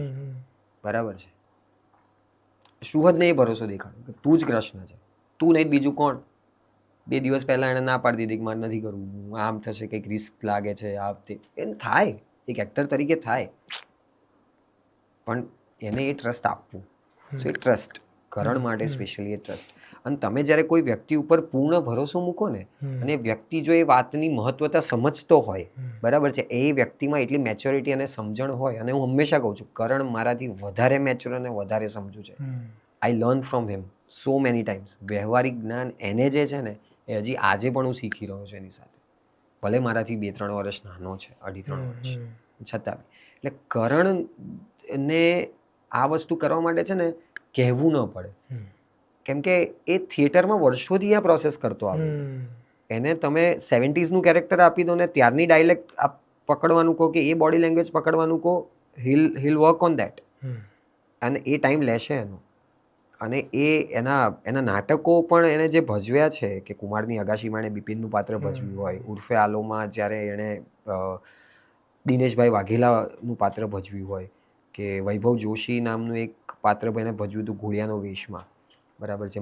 ડૉક્ટર મલિક નામનું એક પાત્ર એણે ભજવ્યું હતું એક બીજા નાટકમાં, નર્કયાત્રા કરીને. He has been that actor, કે હું જેટલું આપી શકું મારી સાઈડથી આ પાત્રની જે જરૂરિયાત છે એ, અને જે ડિરેક્ટર માગે છે એ બંનેનું બ્લેન્ડ જે છે એમાં હું મારી સાઈડથી જેટલું બી આપી શકું, 100 નહીં, કદાચ 200%.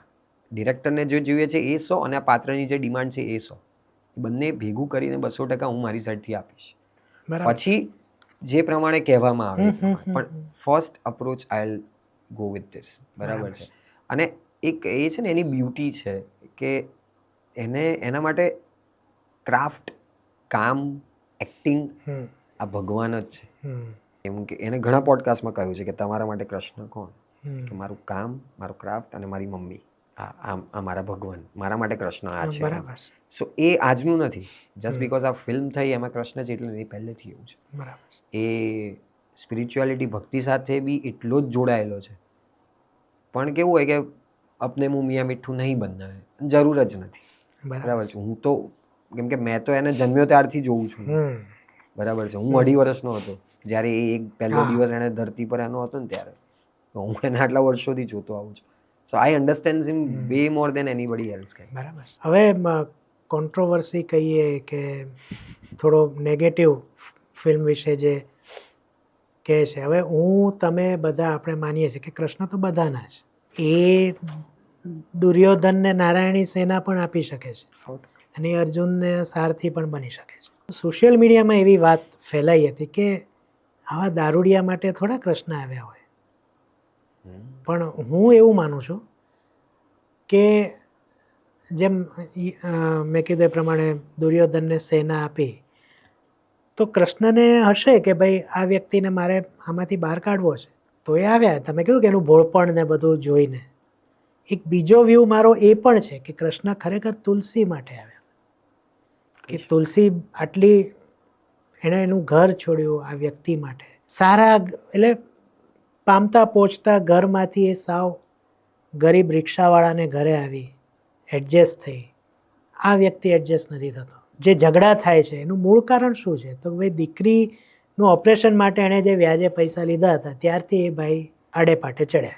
એહસાન ચૂકવવા. હા એટલે ના એટલે એમ કે પછી પૈસા પાછા આપવા અને પછી એના પછી દારૂ પર ચડી ગયા અને એટલે એ જ ગામમાં એહસાનમાં બધા દબાતો ગયો. પાનવાળો પણ પૂછે છે કે ભાઈ પૈસા ક્યારે આપો છો, મેડિકલ સ્ટોર વાળો એ પૂછે છે. તો મતલબ કહેવાનો મતલબ એ છે કે તો મારે તુલસીને સુખી કરવી હશે તો પહેલા આને રસ્તે લાવવો પડશે, કારણ કે આ ભટક્યો છે, તુલસી નથી ભટકી. આ એક થોટ મારો પણ છે. એક્ઝેક્ટલી મેં કહ્યું ને કે આ પિક્ચર હવે હા બધાની છે. પણ પહેલા આપણે પેલા પોઈન્ટ ઉપર કે ભાઈ દારૂડિયા માટે આવે કૃષ્ણ. હું પર્સનલી એમાં એવું માનું છું, મારું સર બહુ સિમ્પલ ગણિત છે.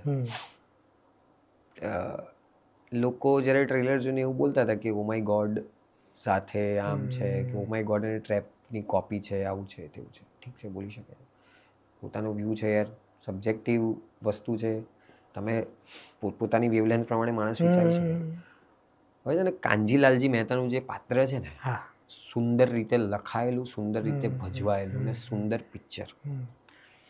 કાનજીલાલજી મહેતાનું ભગવાન સાથેનું બિહેવિયર શું હતું? એટલે મેઇન ડિફરન્સ એ છે કે એ એથેઇસ્ટ છે અને આ તો ભક્ત જ છે.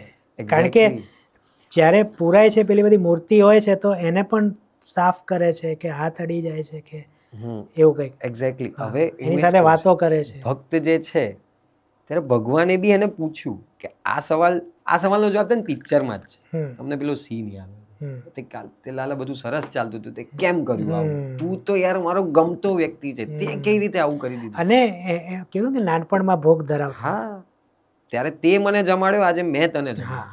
એટલે ટૂંકમાં ભોગ ધરાવતો દેટ મીન્સ કે કૃષ્ણને એના પ્રત્યે લાગણી હતી જ. અને બીજું, ચલો એ તો ઠીક છે, જ્યારે પેસેન્જર તરીકે ભગવાન આવ્યા હતા એના જીવનમાં, જો કૃષ્ણ એને ક્યાં ક્યાં બચાવ્યો છે. તુલસીનું પાત્ર પિક્ચરમાં જે દેખાય છે, ફર્સ્ટ ટાઈમ ક્યારે દેખાય છે? આમાં આપણે પોલીસ સ્ટેશન ઓપનિંગમાં તુલસીનું પાત્ર છે ને મેટાફોરિકલ બહુ છે મારા મતે. શરૂઆતમાં લાલો ઊભો થઈને જાય છે ને અંદર, ત્યારે શિફ્ટ ફોકસ થાય છે તુલસી સુકાયેલા છે. તુલસી ક્યારે સુકાય? જ્યારે ઘરમાં કજિયો કંકાસ કકડાટ હોય. તુલસી તો લાલાને વાલી જ હોય, એટલે આનું નામ લાલો છે. લાલો નામ છે એટલે પેલીનું નામ તુલસી છે. આ first day it self thought હતો, બરાબર છે. એ જે તમે વાત કરી કે કેમ આવ્યા, કે તુલસી માટે આવ્યા છે, હું તો એવું બી સમજુ છું કે કદાચ શાંતામાસીની ભક્તિ છે ને એટલા માટે બી આવ્યા, કે શાંતામાસીને જ્યારે ધક્કો વાગ્યો અને શાંતામાસી લાલાનું વાળું કેલેન્ડર હતું એ લઈને જ્યારે નીચે બેસી જાય છે ત્યારે એક વોઇસ ઓવર આવે છે કે એક ડાયલોગ છે, લાલા મારા લાલાનું ધ્યાન રાખજે. બરાબર છે. એટલે જ્યારે બહુ બધા લોકોની ભક્તિ એક જ સાથે એક જ જગ્યાએ જતી હોય, કે બહુ બધાની પ્રેયર્સ એક જ વ્યક્તિ માટે થતી હોય, શાંતામાસી અગેન, તુલસી, બરાબર છે, લાલાનું જે ભૂળપણ અને બાળપણ છે એ, લાલાએ જે નિસ્વાર્થ ભાવે કરેલું હતું એક પેસેન્જર માટે એ વસ્તુ, રાઈટ. સવારે આવીને ચકલાને ચણ નાખવું, બરાબર છે, એની પરિસ્થિતિ ખરાબ છે એવું થયું એની સાથે એટલે, બાકી અત્યાર સુધી એ જીવતા જ હતા. બીજું વ્યસન, માવો લેવા ન મોકલી હોત ખુશીને તો આ થાત નહીં, અને આ થાત નહીં તો આગળ એ બધી ઘટનાઓ થાત. બધું જ કનેક્ટેડ. અગેન પેલું બટરફ્લાય ઇફેક્ટ વાળી ઘટના છે. એટલે હું એવું માનું છું કે કોઈ એક વ્યક્તિ નહીં પણ કલેક્ટિવ ભાવના જે હતી ને એના લીધે પણ કૃષ્ણ આવે, અને કૃષ્ણને એ ઋણ ચૂકવવું છે. હું તો ચોખ્ખું કહું છું. બાકી તુલસી અને કૃષ્ણની ભક્તિ જે છે એ વચ્ચે મતલબ એ જે સિક્વન્સીસ છે એ ક્યારેક એ કાંતારી મુરલીમાં આવે છે, બરાબર છે. એના પછી પ્રભુ ભક્તિ શરૂ થાય છે, લાલાને પેલું લાપસી ધરાવવા વાળો સીન આવે છે. એ શાંતામાસીની પ્રેરણા શરૂઆતમાં આપણે દેખાડી છે શબ્દોમાં. બીજું, એ જે ઓતપ્રોત થઈ ગઈ તુલસી ભક્તિમાં કાંતારી મુરલીમાં, એ કૃષ્ણ સ્વરૂપે જે એક છે બાળા, એને જોઈને ઓતપ્રોત થઈ ગઈ તુલસી ભાવનામાં, અને આંસુ સર્યા છે એમાં, જે પણ બધું હતું એ ધોવાતું ગયું, બરાબર છે. અને એ ઊભી થઈને કૃષ્ણ ભક્તિમાં જે લીન થઈને તલ્લીન થઈને નાચે છે, એ પણ એક ઘટના છે. એટલે હું એવું માનું છું કે આ બહુ બધાનું બહુ બધું, રાઈટ.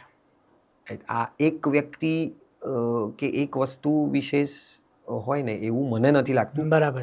મારો પર્સનલ ઓપિનિયન છે આ. રાઈટ, દરેક વ્યક્તિનો ઓપિનિયન અલગ અલગ હોઈ શકે. ઓફકોર્સ. અંકિતનો ઓપિનિયન મારાથી કમ્પ્લીટ ડિફર પણ કરી શકે છે, બટ એ જ બ્યુટી છે યાર, કે તમને તમારું ઓપિનિયન મૂકવાની જે જગ્યા મળે છે ને, બરાબર છે, એ અમારા લોકોની મિત્રતાના લીધે છે. Touch wood, literally. કેમ કે આજે હું એને એમ કહું ને કે યાર આ નથી મજા આવતી ને એમ કે છે મજા આવે છે, બરાબર છે, તો ત્રીજો ઓપિનિયન એવું આવશે કે આ બંને મિક્સ કરીને ત્રીજું જ કંઈક કરીએ તો અલગ મજા આવશે. અમે 370 ડ્રાફ્ટ્સ કર્યા છે એડિટના. જેટલા લોકોએ જોયું છે ને એમના ઓપિનિયન જેટલા પણ આવે છે ને એ બધા નાખીને જોયા છે કે ઓકે એણે કીધું આવું કરો ને, આની અંદર આવું છે, તો માન લો કે અમે એ સીન કાઢી નાખ્યો, અમે ફરીથી એને નાખીને જોઈએ, સારું લાગે છે, નથી લાગતું, ઓકે સારું લાગે છે, ઓકે ઠીકઠાક લાગે છે, આને એનહેન્સ કઈ રીતે કરી શકીએ, શોર્ટ કરવું છે, આ શોર્ટની જગ્યાએ પેલો શોર્ટ યુઝ કરવો છે, everything we have done. Picture October 2023માં વિચારી હતી, 2025માં રિલીઝ થઈ. તો આ 2 વર્ષ જે છે ને, આ 2 વર્ષમાં અમને યાદ નથી કે અમે લાલાથી ક્યારેય દૂર થયા હોય. ઇન બિટવીન એક ફિલ્મ મેં ના બી પાડી દીધી હતી 2024માં કે નથી કરવું શૂટ, મારે એ પિક્ચર નથી કરવું. 2025માં જ્યારે એડિટ લોક થઈ ગયું ને, કમ્પ્લીટ લોક, ને બેકગ્રાઉન્ડ મ્યુઝિક પર કામ શરૂ થઈ ગયું ને, એ પછી આઈ ડીડ અનધર. બરાબર. બાકી મેં નથી કરી ત્યાં સુધી. ત્યાં સુધી અમે લોકો જે સાથે પ્રોજેક્ટ્સ કરતા હતા, એડ ફિલ્મ હોય કે વિડીયો સોંગ્સ હોય કે બીજું કાંઈ હોય, તો એ મેં કન્ટિન્યુ રાખ્યું. બરાબર. બસ મને એવું થયું કે આ મારી જવાબદારી છે અને એમાં હું જેટલું આપી શકું ને એટલું મારે આપવું છે. કદાચ જોવા જાઉં તો આ એક યજ્ઞ છે જેની આહુતિ છે. મારાથી જેટલી આહુતિઓ અપાશે એટલી હું આપવા તૈયાર છું અને ભગવાન જ મને પ્રેરણા કરે આમાં આગળ વધવા માટે. હવે છેલ્લા 2 પ્રશ્ન બસ 2 બતાવી. લાલો પહેલા અને લાલો પછી શું બદલાયું? હું તો નથી બદલાયો અને અમારામાં ના, આસપાસ તો બદલાય ને, કારણ કે જેમને આપણા પર વિશ્વાસ પણ ન હોય કે આ કંઈક ઉકાળશે, એ આખી રસોઈ બનાવી નાખે તો એમના આઘાત એમને લાગ્યા હોય અમુકને. રસોઈ બનાવીને જમણવાર કરી નાખીને જમણવાર જમ્યા પછી લોકો ચાંદલો લઈને જાય અને એનું પાછું બાકી પણ ના રાખ્યું હોય કેટરરનું, જરાય આપી દીધું. તો એટલે એવું અમુક લોકોને આઘાત લાગે પાછી. એટલે લાલો પહેલા ને લાલો પછી છે ને ફરક મારા જીવનમાં કે બીજા બધાના જીવનમાં ઘણો બધો પડ્યો છે. હું પર્સનલી મારી વાત કરું કેમ કે દરેકના અલગ અલગ એક્સપિરિયન્સીસ હોય.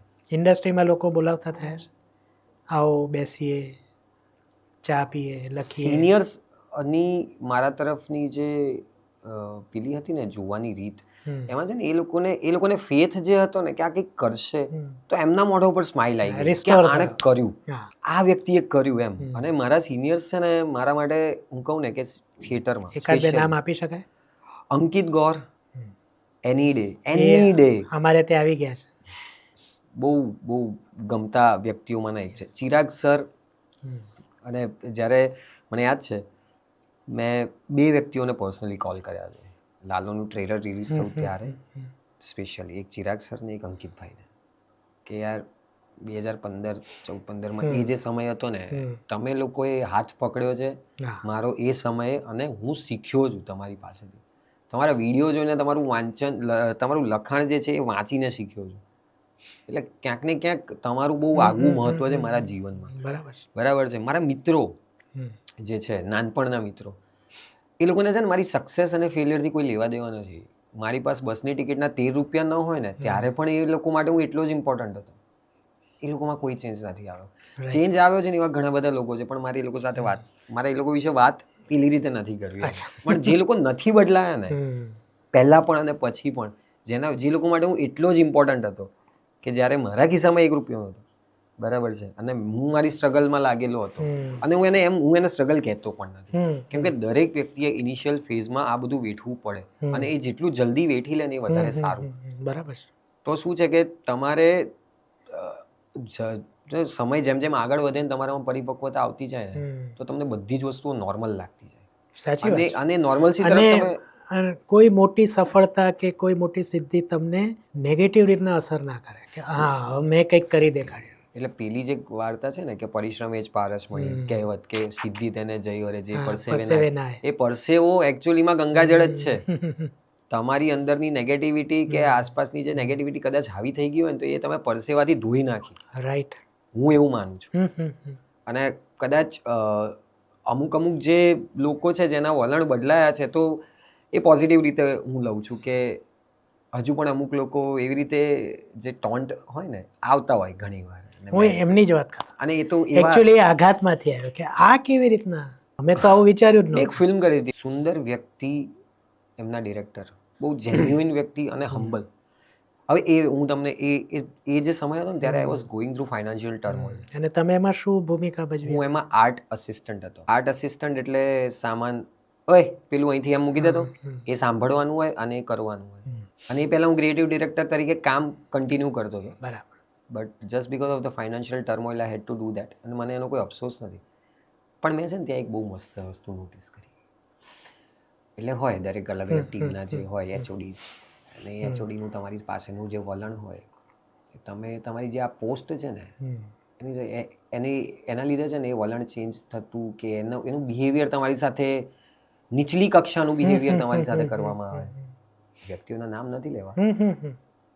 એટલે એ જ વ્યક્તિઓના જે બીજા મારા મિત્રો છે એમની સાથે જ્યારે એ લોકોનું કામ હમણાં કરવાનું થયું, એક આવનારી એક ફિલ્મ છે એમાં, તો એમણે એવું કીધું કે યાર વિકી તો આમ છે ને વિકી તો તેમ છે, ઠીક છે હવે એણે કઈ રીતે કરી દીધું, એ થોડી કરી શકે, એને તો અમે સેટ ઉપર કોકને ખખડાવતા જોયો છે કે અમને કાઉન્ટર આપતા જોયો છે. એટલે મેં ખાલી સિમ્પલી એટલું કીધું કે ઓકે, એ લોકો અત્યારે શું કરી રહ્યા છે. હું એમાંથી 2 જણના નામ બી ભૂલી ગયો હતો. જ્યારે કહેવામાં આવ્યું મેં કીધું એ છે કોણ, કેમ કે મેં ત્યાં 24 દિવસ જ કામ કર્યું છે, પણ 24 દિવસમાં એ લોકોને મારું નામ યાદ છે, મને ભૂલાઈ ગયા છે એ લોકો. અને આ લાલો પહેલાની ઘટના હતી. મેં તમને જે કહ્યું ને કે તમારી અંદરની જે નેગેટિવિટી હોય ને, તો લાલો એ ફિલ્મ છે ને કે એણે તમને ગંગાજળમાંથી પસાર કર્યા છે. સાફ થઈ જાવ પહેલા, બધી વસ્તુ મૂકી દો.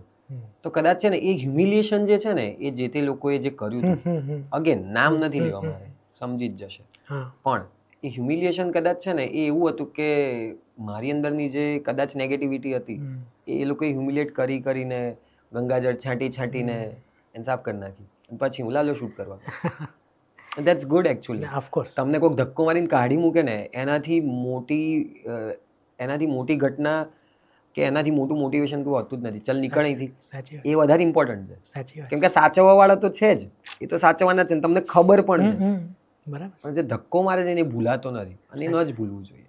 છેલ્લો સવાલ, હવે શું? કારણ કે લાલો છે એટલે ઇમિજિએટ તો જે સમજે છે, ઇન્ડસ્ટ્રી સાથે જોડાયેલા છે કોઈને કોઈ રીતના, એ સમજે છે કે ઇમિજિએટ જે કંઈ આવશે તમારા તરફથી એ લાલો દરમિયાન અથવા લાલો પહેલાં એ લખાઈ ચૂક્યું હશે. પણ હવે શું નવું લખી રહ્યા છો? અને જે તમારું આસિસ્ટન્ટ ડિરેક્ટરનું જે ભૂમિકા છે એ હજી ચાલુ જ છે, તો એમાં શું આવી રહ્યું છે? અસિસ્ટ મેં કરવાનું બંધ કરી દીધું. મેં ચીફ એડી તરીકે 2021થી કામ કરવાનું બંધ કરી દીધું. પછી હું બીઇંગ એન એસોસિએટ ડિરેક્ટર અને ક્રિએટિવ ડિરેક્ટર જ કરી રહ્યો છું, અને રાઇટર એટલે એ કામ ચાલુ છે, તો એમાં શું આવી રહ્યું છે? એસોસિએટ ડિરેક્ટર તરીકે કે ક્રિએટિવ ડિરેક્ટર તરીકે કે જે પણ કહો, બરાબર છે. ગેટ સેટ ગો કરીને એક ફિલ્મ આવી રહી છે, જીનલ બિલાણી જે છે એમણે લખી છે, અને ભૌમિકભાઈ છે, જીનલ મેમ છે, ધર્મેન્દ્રભાઈ છે, મારા ગમતા કલાકારોમાંનું એક વ્યક્તિ. અરે બાપ! અને એમનો દીપક તિજોરી વિશે તો બહુ અલગ જ વાત છે કે જ્યારે મતલબ મારો જન્મ નતો થયો ને ત્યારે મારી મમ્મી સડક જોવા ગઈ હતી પિક્ચર, અને એ વાત મેં એમને કહેલી ને એમના ફેસ પર જે સ્માઇલ આવી ને કે ઓ સ્મોલ વર્લ્ડ ધીસ ધેટ આ તે, તો એમની સાથે કામ કરવાની બહુ મજા આવી મને.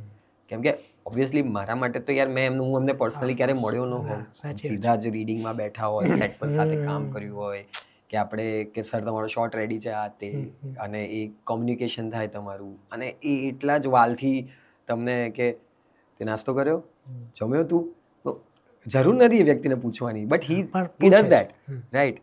તો એમાં બહુ મજા પડી મને. અગેન જે મેં પેલી વાત કરી ને કે હું અહીંયાથી મેં આ કામ બંધ કરી દીધું હતું કે શું કહેવાય, પછી હું આ જ કામ કન્ટિન્યુ કરતો હતો, એમાં એક બિલ્ડર બોયઝ નામની જે ઘટના થઈ, તો ભગવાને બી કદાચ વિચાર્યું હશે તારા અહીંયા કંઈક જો હવા આવી ગઈ હોય ને બેટા, તો હવે તું પહેલા પ્રોસેસમાંથી નીકળ, ગાળ ખાતો, તો કદાચ મને લાગે છે કે જે લોકોએ ગાળો આપીને એને ભગવાને જ મોકલ્યા છે કે આને ગાળ આપજે એ સમયે. હું એવું માનું છું. સારું થયું આપ. અને લેખનમાં લાલો પહેલાં પણ મેં ઘણું બધું લખેલું છે, ઓલરેડી પડ્યું છે, અને પણ શું છે કે ક્યારેય મેં કાઢ્યું નથી બહાર, કેમ કે બજેટ્સ પહેલો પોઈન્ટ આ હતો. પણ છતાં પણ હું પર્સનલી એવું માનું છું કે I will start with a baby step, I again દરેક પ્રોસેસની જેમ હું હવે નેક્સ્ટ જે પણ પ્રોસેસ હશે એને બી 0થી શરૂ કરીશ. કેમ કે આ વસ્તુ હું સમજુ છું કે કલા એવી વસ્તુ છે ને કે 0થી 100ની જર્ની છે. એક પ્રોડક્ટ એના પછી ફરીથી you start with 0, start from the scratch. તો તમે એમાં છે નવી ઉર્જા સાથે શરૂ કરી શકો. પાસ્ટના સક્સેસ, ફેલિયર કે જે પણ તમારો રિસ્પોન્સ રહ્યો એને એકવાર સમય પતે એટલે એને મગજમાંથી કાઢી દેવા. રાઈટ. આ મને થિયેટરે શીખવાડ્યું, મારા ગુરુ ચિરાગ સરે શીખવાડ્યું આ વસ્તુ. અને એ વસ્તુ મેં મારા જીવનમાં કન્ટિન્યુ રાખી છે. એટલે એક બીજી બી ઘટના છે કે આજે તમારા 5000 સબસ્ક્રાઈબર થયા, બરાબર છે. કાલ ઉઠીને તમે પોડકાસ્ટ સિવાયનું જે બીજું કામ કરશો ને તો તમે એ 0થી જ શરૂ કરશો. ઓફકોર્સ. તમારું જે લેખન કાર્ય તમે શરૂ કર્યું હતું એ લઈને તમે પોડકાસ્ટર નથી બન્યા. નહીં. દરેક પ્રોસેસ, દરેક વસ્તુ દરેક નવા કામની 0 એક્ઝેક્ટલી. અને મને એ મજા આવે છે કેમ કે 0થી શરૂ કરીએ ને તો જન્મ લીધો આપણે, અને પછી આપણે એ જર્ની જીવ્યા. એની અંદરની જે ઉર્જા હોય ને એમાં સમયાંતરે આવતા જે સમજણ વધતી જાય ને દરેક કામને લઈને, એની બહુ મજા છે. એ તમારામાં એક કલાકાર તરીકે, એક રાઇટર કે એક ડિરેક્ટર તરીકે છે ને બહુ બધું ઉમેરતું હોય. હું એવું માનું. બરાબર. એટલે ટૂંકમાં જે લખેલું છે એ થોડો સમય લાગશે. થોડો સમય લાગશે એટલે વાતો ચાલે છે. હવે જોઈએ કે ક્યાં શું કનેક્ટ થાય છે. હમણાં જ એક સ્ક્રિપ્ટ ઉપર હું કામ કરી રહ્યો છું. It's a very emotional core વાળી સ્ટોરી. બહુ જ અંદરથી નીકળી હોય ને મને એવું લાગે છે. હમણાં થોડા ટાઈમ પહેલા જ મેં વિચાર્યું હતું એના વિશે. 1.5 મહિનાની અંદર I have done with the whole script and all. પણ એટલી અંદરથી નીકળેલી વાર્તા લાગી રહી છે કે મારી જે જૂની વાર્તાઓ છે ને એ તો છે જ અંદરથી નીકળેલી, પણ આજે કંઈક નવું ઉગ્યું છે ને એવું લાગે છે કે યાર આ જલ્દીથી હું કહી દઉં. રાઈટ. તો let's see how it goes. બરાબર. તો એક સવાલ પૂછવાનો કાયમ મન થાય જ્યારે પણ કોઈ ઇન્ડસ્ટ્રીમાંથી આવે ને હવે તો શું છે કે લાલોએ એવા સ્ટાન્ડર્ડ સ્થાપિત કરી દીધા છે. મેં એક એના પર વિડીયો પણ બનાવ્યો હતો કે હવે કોઈ મિથ નહીં ચાલે કે નવા કલાકારો હતા ને એટલે ફિલ્મ ના ચાલી, નવા ડાયરેક્ટર હતા ને એટલે ફિલ્મ ના ચાલી, ઓછું બજેટ હતું ને એટલે ફિલ્મ ના ચાલી, પ્રચાર ઓછો થયો ને એટલે ફિલ્મ ના ચાલી, યોગ્ય જગ્યાએ પ્રચાર ના થયો એટલે ફિલ્મ ના ચાલી, 3 વીક તો અમે ટ્રાય કર્યો પણ ફિલ્મ ના ચાલી. હવે કોઈ જ મિથ નથી ચાલવાની.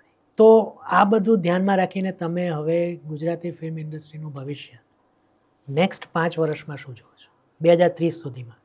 આપણે 2025ના અંતિમ અઠવાડિયામાં બેઠા છીએ. હું એક ચોખ્ખી વાત કહું. હા. લાલો અમે ના બનાવી હોત ને તો કોઈ બીજાએ બનાવી દીધી હોત. ચાલો કોઈ બીજાએ બનાવી લીધી, પણ હવે તમે આ વર્ષમાં આ વસ્તુ થવાની હતી જ. ચાલો થઈ ગઈ. તમે નહોતી બનાવી, ચાલો તમે હું આને બહુ પોઝિટિવ ઇન્ડસ્ટ્રીમાં રહેલા વ્યક્તિ તરીકે પોઝિટિવ રીતે 5 વર્ષમાં તમે શું જુઓ છો? મને એવું લાગે છે હવે આવી બીજી 100 કરોડની મૂવી ક્યારે આવશે? આમાં શું છે કે પહેલા ટાઈમલાઈન આપવી બહુ અઘરી છે, પણ આ 5 વર્ષમાં આવશે કે હવે આટલા બીજા 13 વર્ષ રાહ જોઈએ? 27-28 સુધીમાં એકાદી તો આવશે, બીજી આવી જશે, આરામથી આવશે. કારણ કે નોર્મલી શું હોય છે, લોકો એવું કહેતા હોય છે કે 1 કરોડ કમાવા અઘરા છે, પણ 1 કરોડના 100 કરોડ કરવા પછી સહેલા હોય છે. એટલે એ રીતના 100 કરોડ આપણે 2012-13 થી ગણીએ તો 12 વર્ષ પછી આવી. 13મા વર્ષ. તો હવે 13 વર્ષ રાહ જોવી પડશે. તાવડી 13 માગે એને માગી લીધા, 13મા વર્ષે આવી ગઈ છે. મને એવું લાગે છે કે હજુ પણ 2-3 વર્ષની અંદર જ બીજી એકાદી આવશે કદાચ. શું જરૂર છે આપણને? એક મેં કીધું ને આ બધી મિથમાંથી તો બહાર હવે નીકળવું જ પડશે.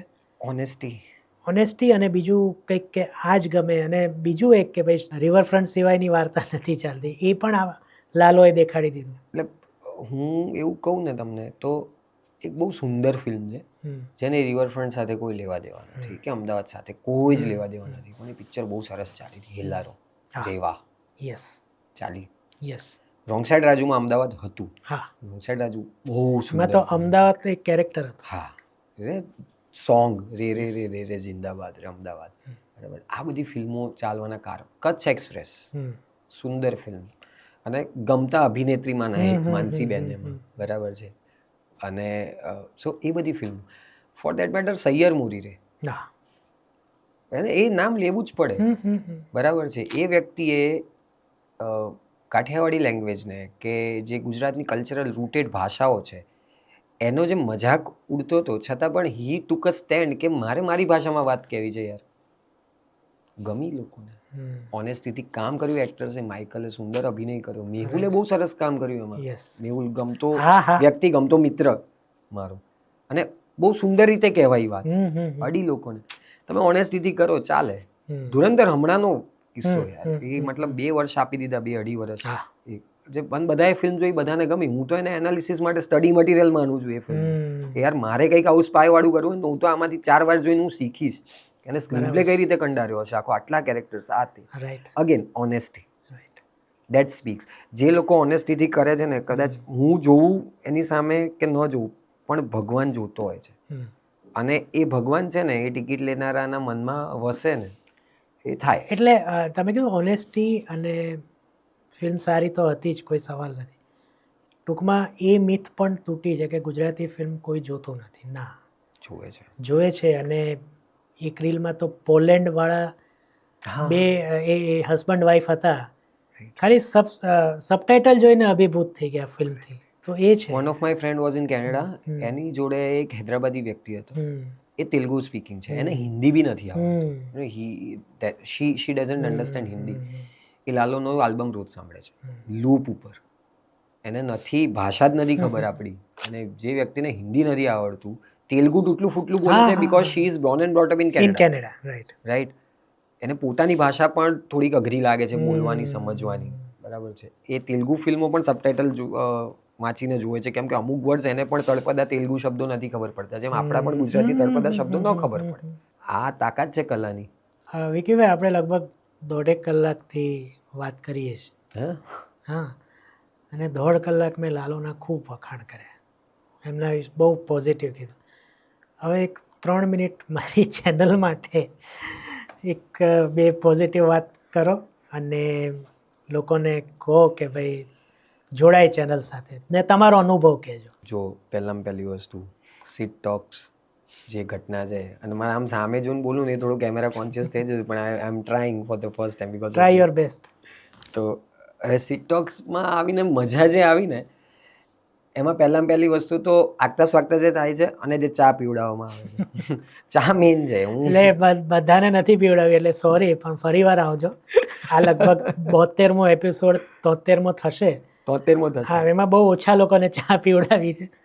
કોઈ મારી જેમ, એટલે કોઈ માગી નથી, તમારી જેમ માગી નથી. મેં માગી લીધી. બાકી ચા, નાસ્તો, જમવાનું જે કહેશો એ મળશે. Yes please.